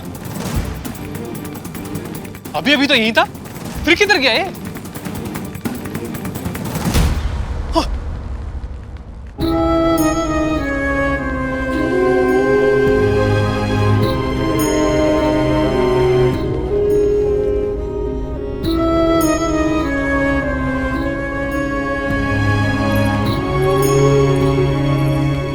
मेरे होते हुए भी आप सबको घाव लग गए। मैंने बहुत प्रयास किया था कि कोई भी चोटिल ना हो, पर मैं असफल रहा। मुझे क्षमा करना मित्र।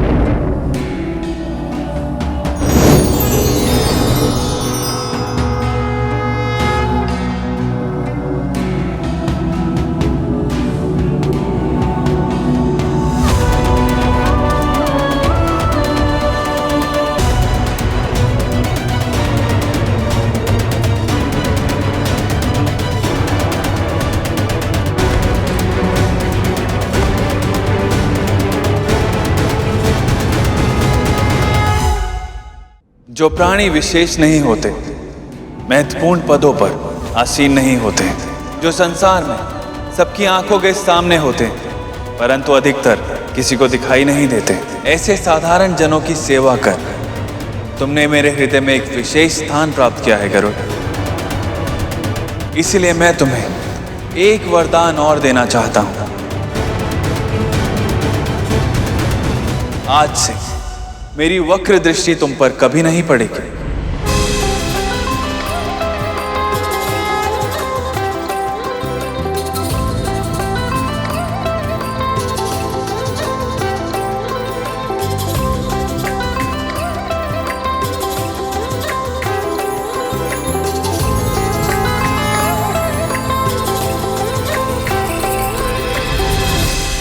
दीदी, हमारे पुत्र स्वस्थ हैं, सुरक्षित हैं और शीघ्र ही हमारे पास लौट कर आ रहे हैं। स्वयं शनिदेव ने आकर हमें यह आश्वासन दिया है, इसलिए हमें वही करना चाहिए जो उन्होंने कहा है। मुझे क्या करना चाहिए और क्या नहीं करना चाहिए, इसका निर्णय तू सुनाएगी मुझे।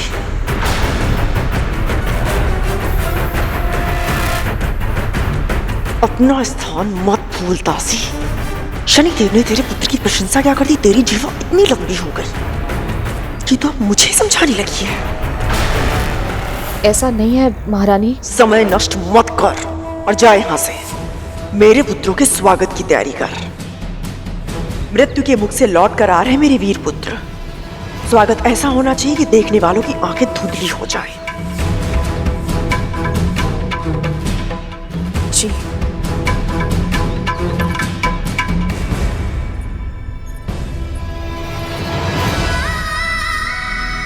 स्वयं शनिदेव ने समझाया, पर उनके वचनों को भी अनसुना कर दिया दीदी ने।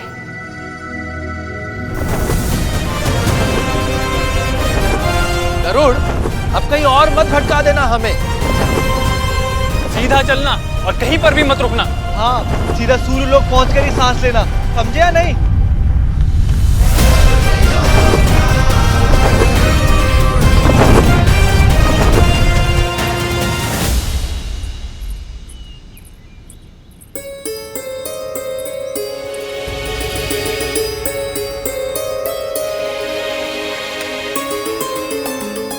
ये प्रसाद के पेड़े यहाँ कैसे हैं? तुम दोनों ने प्रसाद नहीं लिया?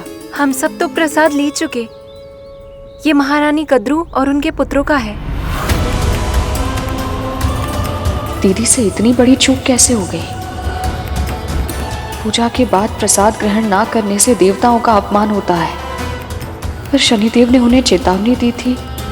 हो सकता है उसी के कारण वो चिंता में डूब गई हूँ और उन्हें प्रसाद का ध्यान ही नहीं रहा हो।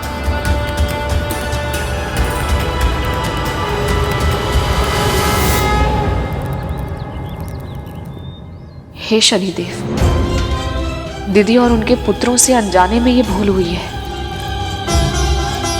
उन्हें क्षमा कर दीजिएगा।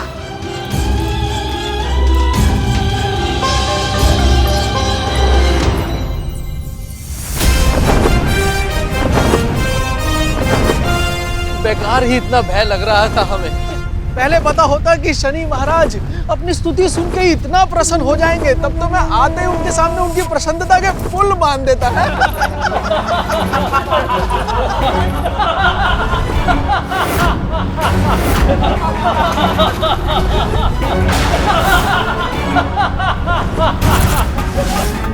ये अन्य ग्रहों से कितना भिन्न दिखता है। अभी तो इसके पिता ने सौर मंडल में इतना अधिक दूर स्थान दिया है इसे।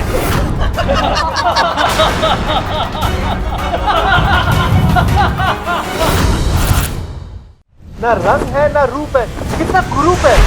मैं तो ये सोच रहा हूँ ऐसे व्यक्ति को इतनी रूपवती पत्नी मिल कैसे गई।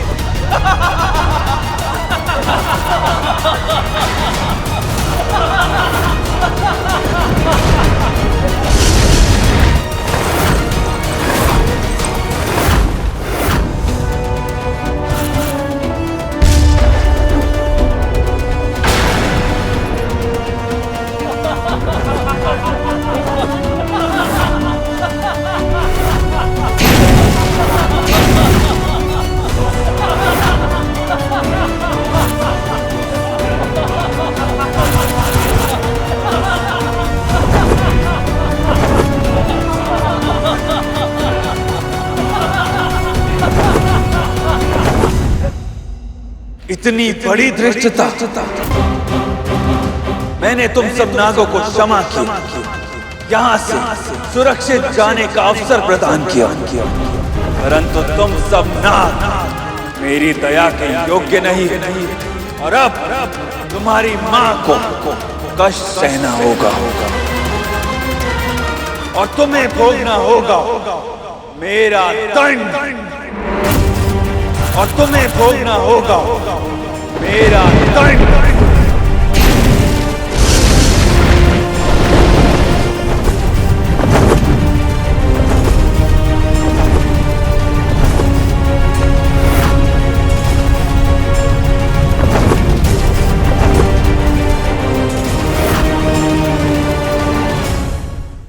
गरुड़ गरुड़ गरुड़, जिसने भी उसका भाग्य लिखा है, पता नहीं उसे हमसे क्या शत्रुता है। किसी को क्या दोष निकालिया जब अपने ही भाई विरोधी के पक्ष में हो। क्या आवश्यकता थी उन्हें उस गरुड़ के साथ वहां जाने की।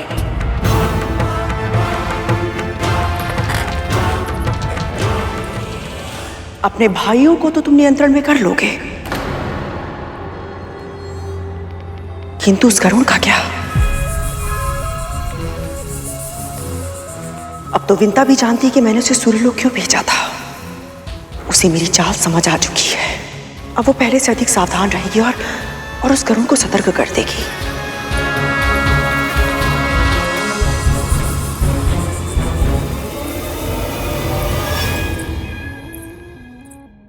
महारानी, आपका प्रसाद। प्रसाद देने के बहाने हम पर दृष्टि रखने आई है। नहीं महारानी, मैं भला ऐसा क्यों। तेरे स्पष्टीकरण में रुचि नहीं है मुझे। प्रसाद रख और जा यहां से।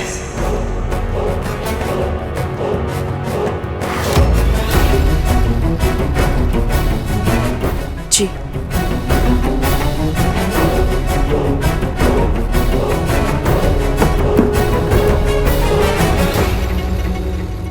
मेरे पुत्र शीघ्र ही यहां वापस लौट आएंगे। उनके स्वागत सत्कार के बाद मैं तेरे पुत्र से निपटूंगी।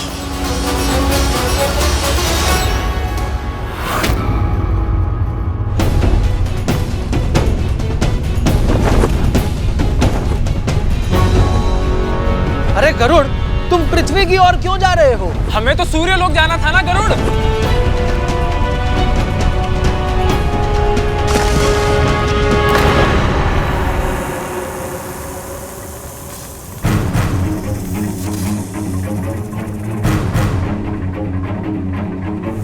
तुम्हें कहा था ना हमने कि सूर्यलोक पहुंचने से पहले कहीं मत रुकना। भैया ये भी कहा था कि तीव्र गति से उड़ो और सीधे सूर्यलोक पहुंचकर ही रुकना। मैं आप सबको सूर्यलोक लेकर नहीं जा सकता।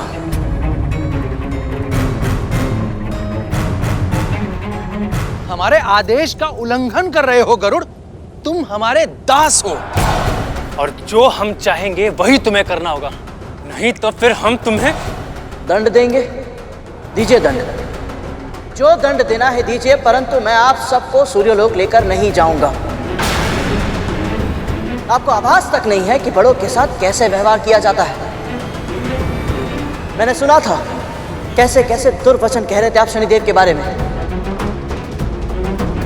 ये जानते हुए भी कि उनका जीवन इतना कष्टदायक था, आपने उनका उपहास उड़ाया। लज्जा आनी चाहिए।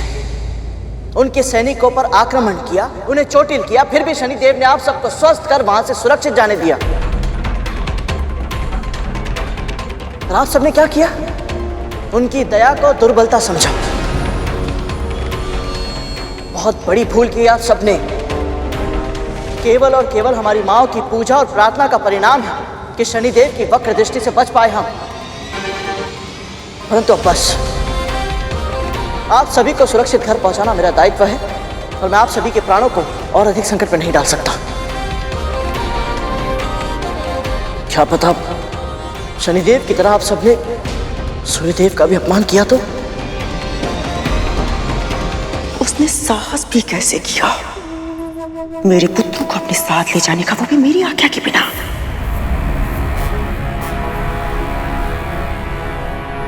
कुछ अधिक ही बुद्धिमान हो गया है वो।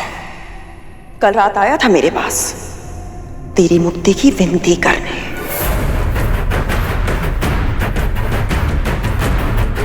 और आज मेरे पुत्रों को मेरी आंखों के सामने उड़ा कर ले गया। मैं पुकारती रही किंतु उसने नहीं सुना। मेरी नहीं, उसे तो तेरी भी ध्वनि नहीं सुनाई पड़ी। उसे क्या लगता है वो धमका के भयभीत करके अपनी बात मनवा लेगा? भयभीत होना मेरा स्वभाव नहीं है।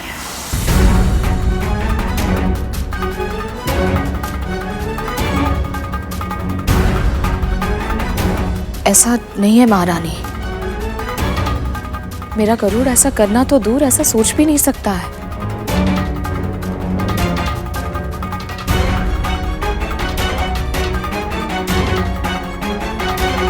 सब कुछ आप ही तय करेंगी दासी मां? गरुड़ क्या कर सकता है और क्या नहीं, ये तो हमें तय करने दीजिए दासी मां। आप समझी या नहीं?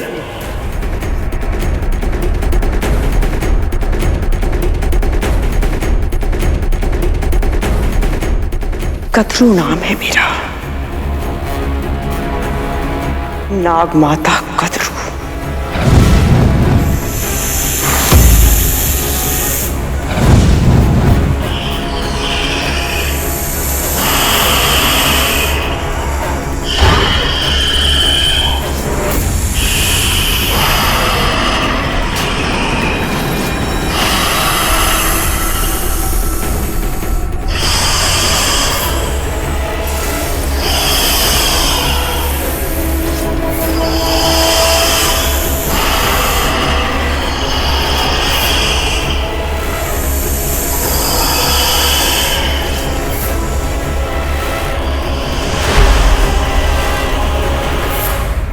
गरुड़, तुमने हमें हमारी भूल का आभास करा दिया है। अब ऐसा फिर कभी नहीं होगा। बिल्कुल नहीं होगा गरुड़। तुम अगर चाहोगे तो हम मौन धारण कर लेंगे, एक शब्द भी नहीं कहेंगे। मान जाओ ना गरुड़, अब से हम कुछ भी अनुचित नहीं कहेंगे।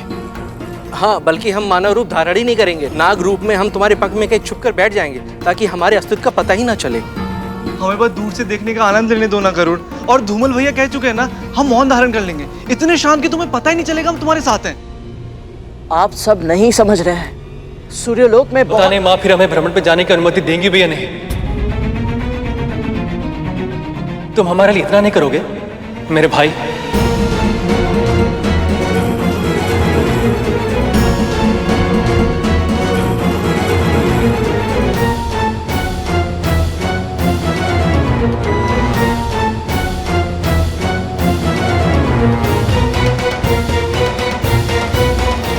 ठीक है,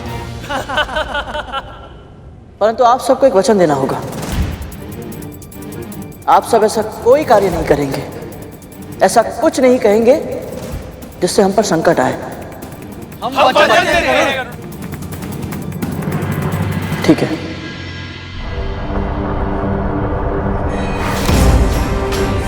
ना रंग है ना रूप है, कितना कुरूप है। मैं तो ये सोच रहा हूँ ऐसे व्यक्ति को इतनी रूपवती पत्नी मिल कैसे गई।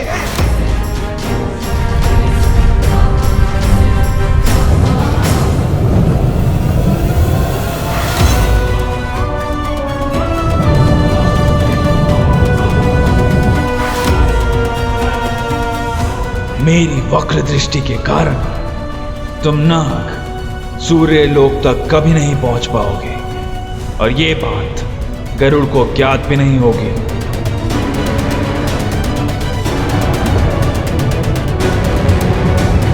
अच्छा है ये सभी नाग अपना वचन निभा रहे हैं और मौन है। ये बोलेंगे नहीं तो कोई समस्या भी खड़ी नहीं होगी।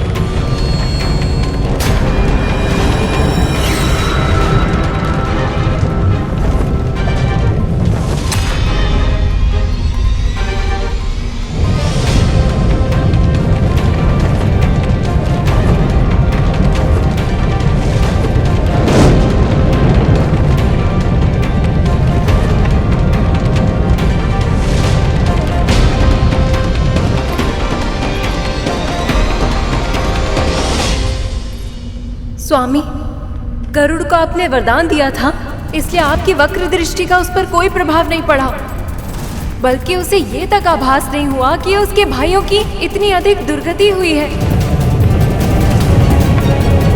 पर जब उसे पता चलेगा तब क्या होगा स्वामी?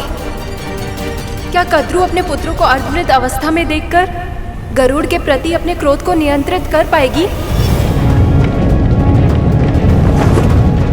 क्या स्वयं उसकी माँ विंता उसे इस बात के लिए क्षमा कर पाएगी कि वो अपने भाइयों की सुरक्षा के लिए असफल रहा?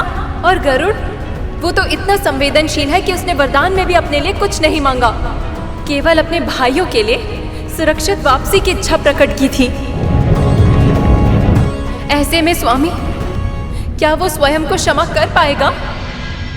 गरुड़ के कारण मैं पहले भी उन नागों को एक बार क्षमा कर चुका हूं, पर अब और नहीं। दंड के योग्य अपराधियों को जब बार बार क्षमा मिलती है तो वो दया को दुर्बलता समझने लगते हैं और उसका दुरुपयोग करते हैं। मैंने उन नागों और उनकी माता दोनों को चेतावनी दी थी, फिर भी उन नागों ने अपने शब्दों से हमारा अपमान किया और उनकी माता ने प्रसाद का तिरस्कार करके ऐसे दुर्व्यवहार को स्वीकारा नहीं जा सकता।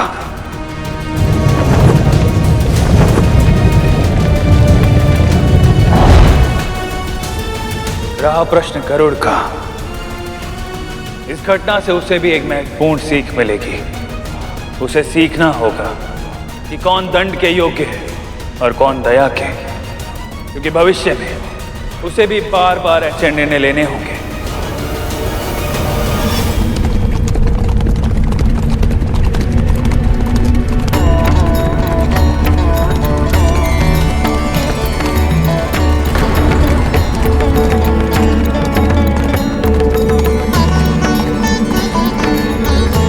गरुड़,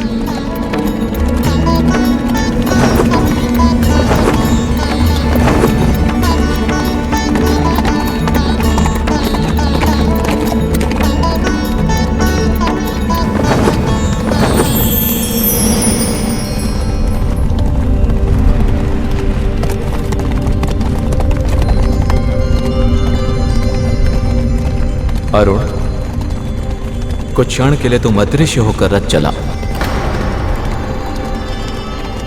इतने समय बाद मैं अपने भाई को देख रहा हूँ और प्रभु मुझे अदृश्य होने का आदेश दे रहे हैं। मैं तुम्हारी दुविधा समझता हूँ अरुण। मुझे गरुड़ की परीक्षा लेनी होगी। अब शीघ्रता करो।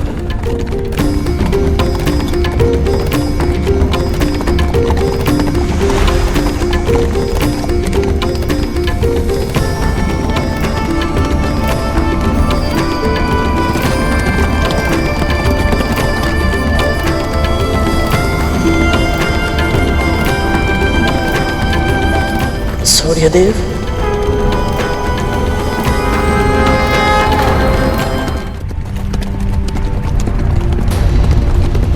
अरुण भैया कहाँ है?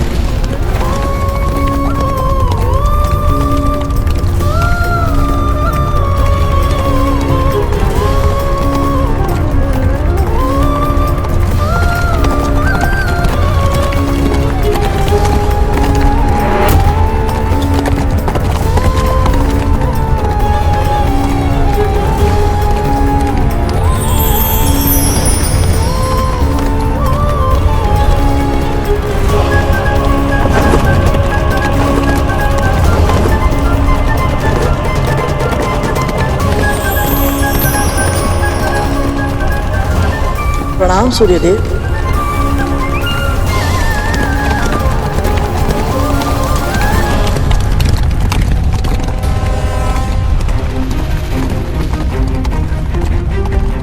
मुझसे कौन सी भूल हो गई कि सूर्यदेव ने ना तो मुझे देखा और ना ही मेरा अभिवादन स्वीकार किया।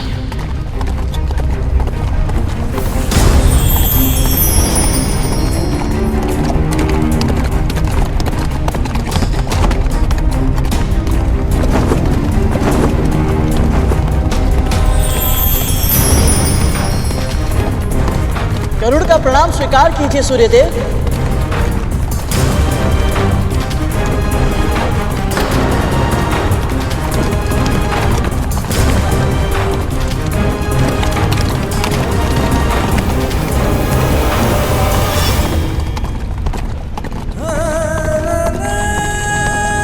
अरुण भैया कहीं दिखाई नहीं दे रहे और सूर्यदेव मेरी ओर देख भी नहीं रहे, तो मैं इनसे बात कैसे करूं?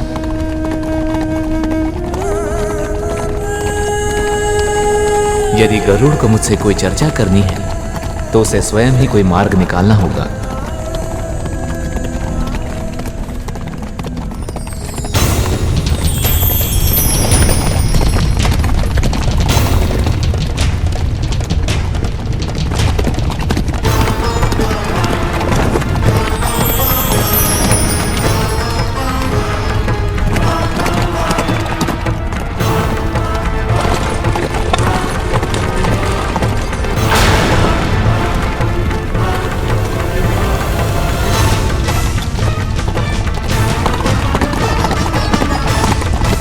सूर्यदेव चालाक मान रुकेंगे नहीं, मैं यहीं रुकता हूँ। वो चक्कर काट के यहीं से फिर आएंगे।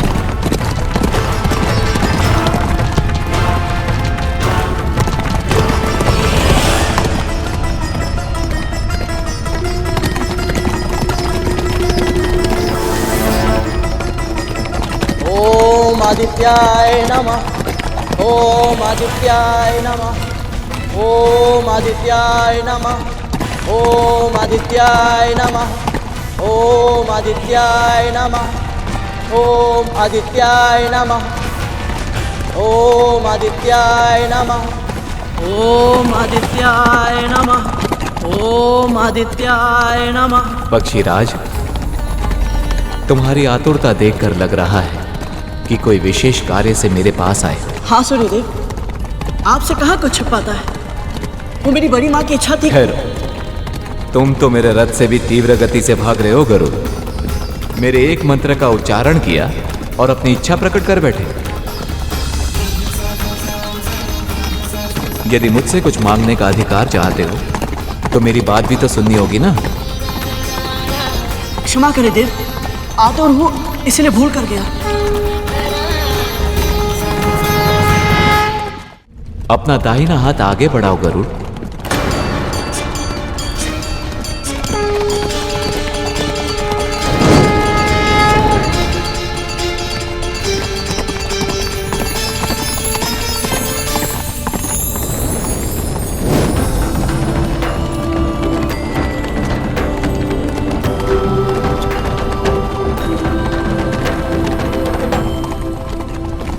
ये सूर्य का रथ है गरुड़। समय की तरह ये भी ना तो किसी के लिए रुका है, ना ही कभी रुकेगा।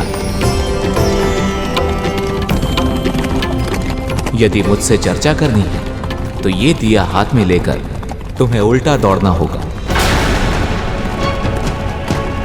स्मरण रहे, दिया बुझना भी नहीं चाहिए और इसका तेल गिरना भी नहीं चाहिए। देखते हैं तुम ध्यान केंद्रित कर पाते हो या नहीं। जो आज्ञा सूर्यदेव।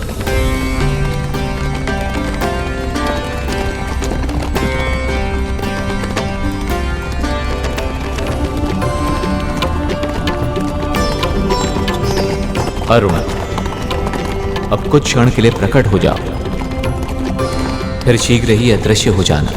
समझ गया प्रभु। आप मेरे भाई की परीक्षा लेना चाहते हैं।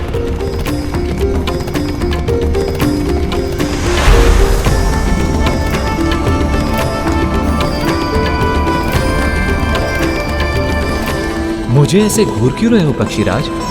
मेरी माँ ने बताया था कि परम ब्रह्म निर्गुण जो कुछ इस संपूर्ण सृष्टि के भीतर समाया हुआ है वो उसमें भी है और उसके बाहर। जब इसे साकार रूप धारण करना होता है तो ये समय की आवश्यकता अनुसार 6 भिन्न भिन्न रूपों में प्रकट होता है। शिव, विष्णु, शक्ति, गणेश, सूर्य, इन पांचों की पूजा हर घर में होनी चाहिए। इससे दुख, क्लेश, विपत्तियों का अंत होता है और घर में सुख, समृद्धि और स्वास्थ्य का निवास होता है। सत्य कहा, पर तुमने 6 साकार रूपों की चर्चा की थी और नाम केवल 5 का ही लिया। तो निर्गुण परम ब्रह्म का छठा साकार रूप कौन सा है गरुड़? छठा रूप है कार्तिकेय का, जो दीपक के रूप में सदैव इन सभी के साथ रहते हैं। मैं सचमुच बहुत सौभाग्यशाली हूँ सूर्यदेव, क्योंकि आज आपके इतने निकट आकर आपकी परिक्रमा करने का अवसर मिला है मुझे। माँ कहती है जो जीव सुबह उठकर आपके दर्शन करते हैं, जो स्नान करने के बाद आपको जल चढ़ाकर आपको प्रणाम करते हैं, वो बहुत सुखी रहते हैं। इसीलिए सूर्यदेव, आज आपने मुझे अपने साथ साथ दौड़ने का आदेश देकर बहुत बड़ा आशीर्वाद दिया है। मैं धन्य हुआ। यदि तुम्हें लगता है कि मैं सत्य ही इतना प्रशंसनीय हूं, परम ब्रह्म का रूप हूं, तो तुमने मेरे पुत्र के सामने मेरा वर्णन नकारात्मक रूप से क्यों किया?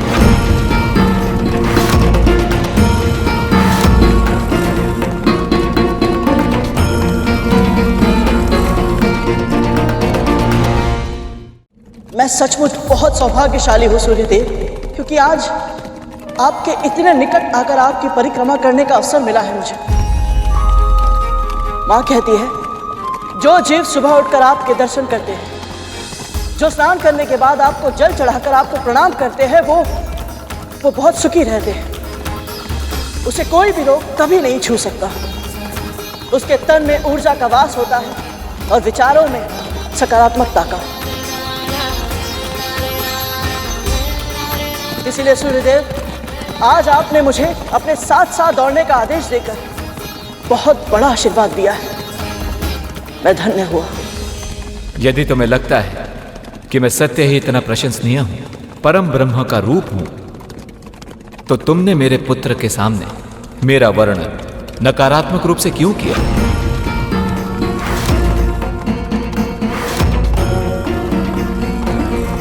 क्या लगा था तुम्हें शनि का ग्रह दूर है तो मुझे पता नहीं चलेगा कि वहां क्या हो रहा है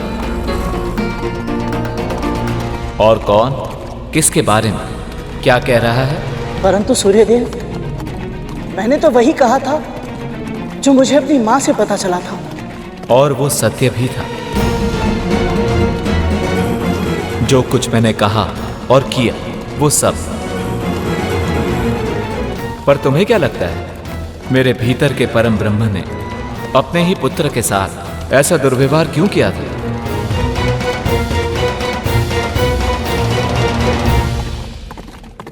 स्पष्ट बोलने के लिए क्षमा चाहता हूं सूर्यदेव, परंतु मुझे ऐसा लगता है कि आप किसी की बातों में आ गए थे।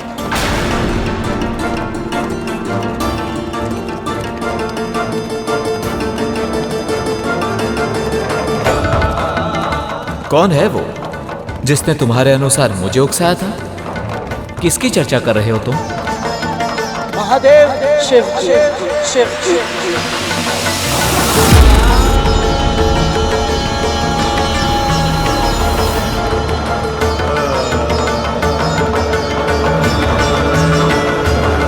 क्या कहना चाहते हो तुम? यही कि प्रभु, आपने जो व्यवहार अपने पुत्र के साथ किया था वो महादेव की लीला थी। उन्होंने सब कुछ पहले से ही निर्धारित कर लिया था। वो ये भी जानते थे कि आपसे कुछ नहीं छिप सकता, इसलिए आपका पुत्र ही प्राणियों को उनके कर्मों का फल देने के लिए सबसे अधिक योग्य होगा। और वो ये भी चाहते थे कि शनिदेव को इतनी बड़ी शक्ति देने से पहले वो उनके व्यक्तित्व से अरिष्ट वर्ग अर्थात सभी 6 विकारों को दूर कर दे, ताकि शनिदेव निष्पक्ष होकर न्याय कर पाए। आपने भी इस लीला में उनका पूरा साथ दिया था प्रभु। सबसे पहले आपने अपने तेज को इतना असहनीय बना दिया कि आपकी पत्नी देवी संज्ञा अपनी छाया को साकार रूप देने पर विवश हो गई।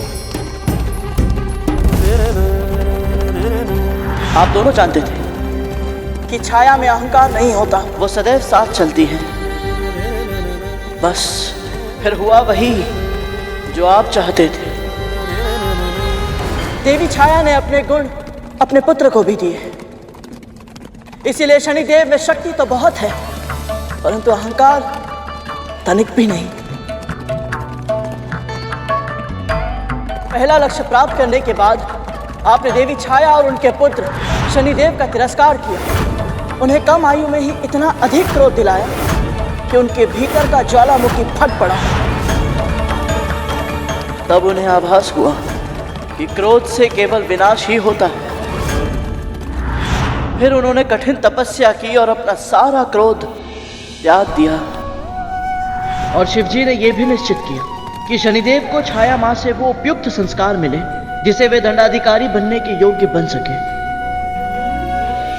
पर पुत्र, एक बात हमेशा याद रखना, 100 दोषी मुक्त ही क्यों ना हो जाएं, पर एक भी निर्दोष को दंड नहीं मिलना चाहिए। फिर महादेव ने उन्हें वरदान स्वरूप दंडाधिकारी का पद दिया और ग्रहों में स्थान भी, पर फिर भी आपने उन्हें स्वयं से दूर ही रखा और एक साधारण लौ से बना आसन दिया ताकि उनके भीतर किसी भी प्रकार का लोभ पनप ही ना पाए। आओ शनि, अपना स्थान ग्रहण करो।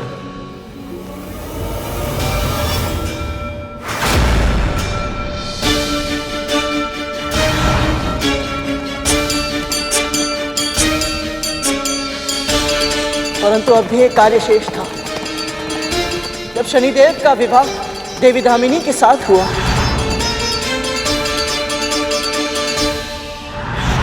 तो आपको ऐसा लगा कि उनके भीतर काम वासना जाग सकती है और उन्हें अपने कर्तव्य पथ से भटका सकती है।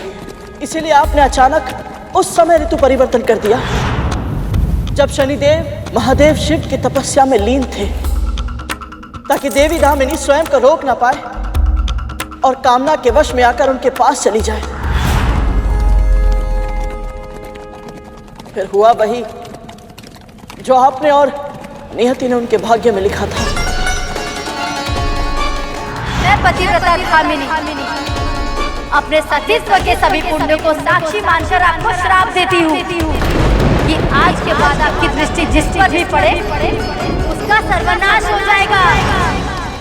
देवी दामिनी ने क्रोध में आकर अपने पति को ऐसा श्राप दिया जिसके कारण वो अपनी कामना पर नियंत्रण रखने के लिए विवश हो गए। शनिदेव नहीं जानते थे कि सब कुछ उचित ढंग से करने के बाद भी उनका तिरस्कार क्यों किया जा रहा है। जब संसार से मोह हटा तो उन्होंने अपने हृदय में प्रभु के प्रेम को स्थान दिया और इस प्रकार वो दयालु और दाता बने।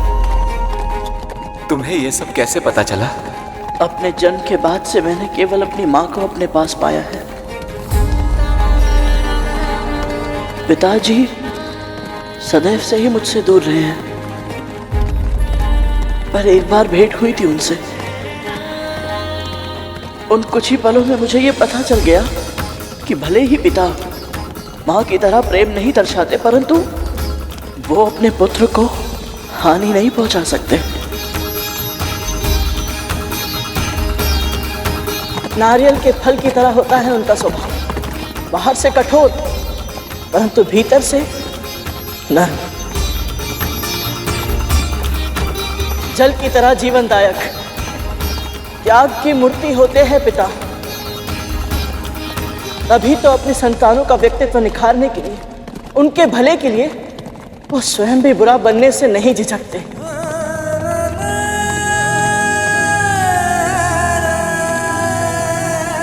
तुमने पुराने घावों को कुरेद दिया है गरुड़। तुम्हें कल्पना भी नहीं है कि ये सब करना मेरे लिए कितना कठिन था।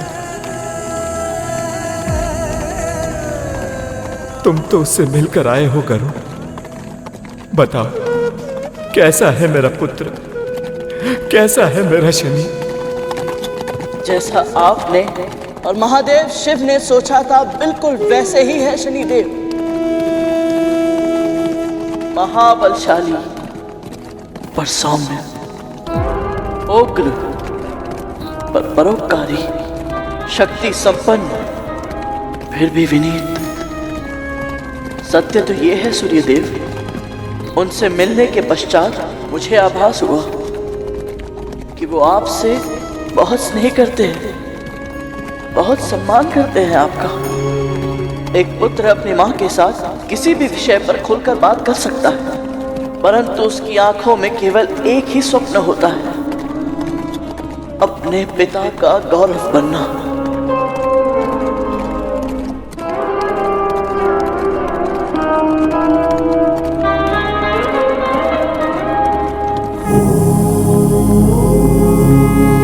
गरुड़ ने सूर्यदेव से यह बात कहकर उनके मन के भार को हल्का कर दिया।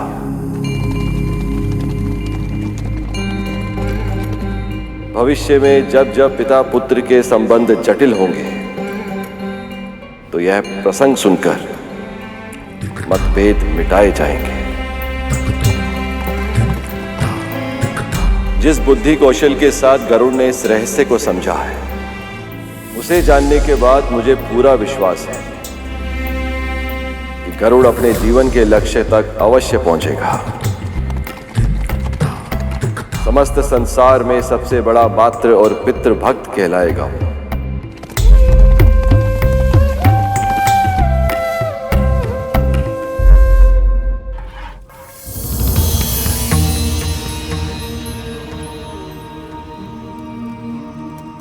गरुड़ और अन्य पुत्र अभी तक आए क्यों नहीं?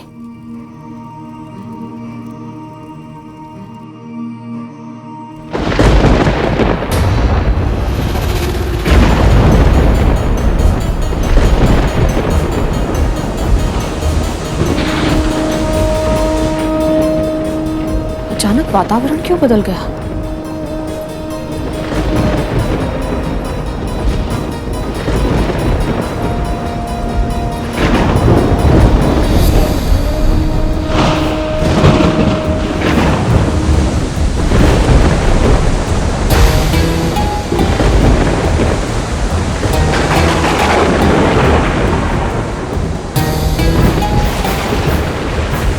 हे नारायण, मेरे गरुड़ की रक्षा करना।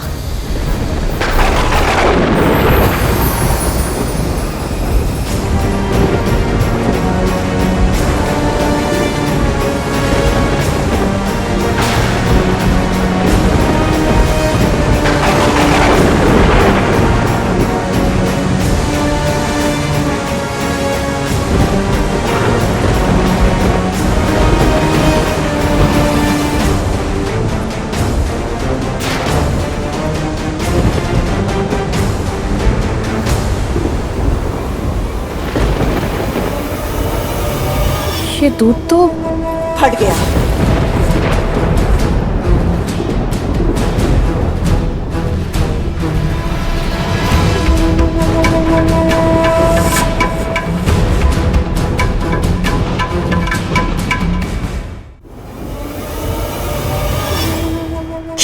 तूने? मैंने कुछ नहीं किया महारानी। अचानक वायु तीव्र गति से चलने लगी और दूध में कुछ गिर गया और दूध फट गया। पर दूध का ऐसे अपने आप फटना शुभ संकेत नहीं है, पता है मुझे। और यह भी पता है कि तू ये सब कुछ जानबूझकर कर रही है ताकि मेरे मन में शंका बैठ जाए। जैसे मैंने तेरे पुत्रों के जन्म के समय तुझे भयभीत किया था, बिल्कुल वैसे ही तू भी मुझे भयभीत करना चाहती है ताकि तेरा प्रतिशोध पूरा हो सके। किस प्रतिशोध की बात कर रही हैं आप? मेरे पुत्रों के साथ जो कुछ भी हुआ मेरे कारण हुआ। मैंने किया था, उसके लिए आपको कभी दोष दिया ही नहीं, तो प्रतिशोध लेने का तो प्रश्न ही नहीं उठता।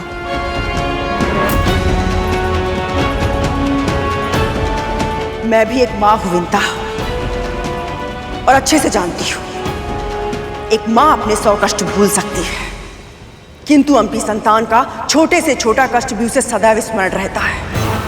कौन सी चोट कब कहां कैसे लगी, कितने दिन बाद भरी, कौन से घाव का निशान कहां पड़ा है और कौन से घाव का कोई भी निशान नहीं पड़ा है, एक मां कभी नहीं भूलती है, वो चाहे कितनी भी महान क्यों ना हो। मैं जानती हूं कि तूने सैकड़ों वर्षों तक गरुड़ के जन्म की प्रतीक्षा की है, क्योंकि तुझे ऐसा लगता है कि वो तुझे मेरी दास्तां से मुक्त करवाएगा। तो फिर प्रतिशोध की भावना तो मन में उपज ही रही होगी ना। ये खेल मत खेल, क्योंकि इसका आविष्कार मैंने किया था, इसलिए मेरे मन में शंका का बीज मत बोना। बंद कर दे ये खेल, हाँ? और एक बात, अपने और अपने पुत्र के मस्तिष्क से ये भ्रम बाहर निकालकर फेंक देना कि तुम दोनों को मेरी दास्तां से मुक्ति मिलेगी। कभी नहीं, कभी नहीं।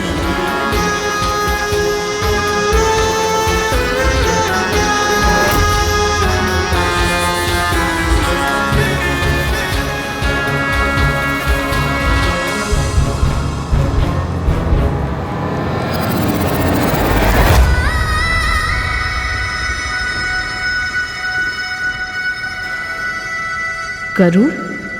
माँ, क्या हुआ गरुड़?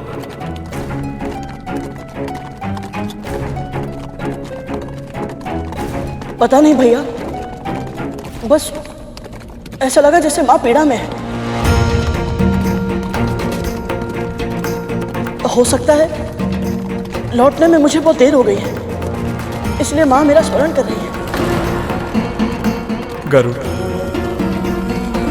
मैं जानता हूं तुम मुझसे कुछ मांगने आए हो, पर उसके लिए तुम्हें मेरे साकार रूप के पास जाना होगा।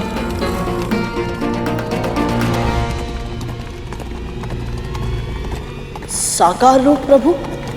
इस रथ पर आसीन जो तुम्हारे सामने है, वो मेरा एक अंश मात्र है गरुड़। मेरा संपूर्ण रूप तो सूर्यलोक में ही विद्यमान है, और अरुण का सत्य रूप भी तुम्हें वहीं मिलेगा। सूर्यलोक पहुंचकर हम दोनों से मिलो, और जो इच्छा है मांग लो। आपका बहुत बहुत आभार सूर्यदेव।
शीघ्रता में हमसे बहुत बड़ी भूल हो गई अरुण।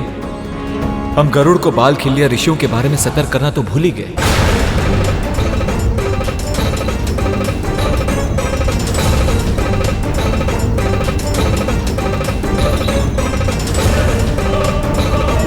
यदि उसने भूल में उन्हें लांग दिया या कोई हानि पहुंचा दी तो अनर्थ हो जाएगा प्रभु। इस महापाप का परिणाम महादंड से कम नहीं होगा। यहां तक कि उसका जीवन भी संकट में आ सकता है प्रभु।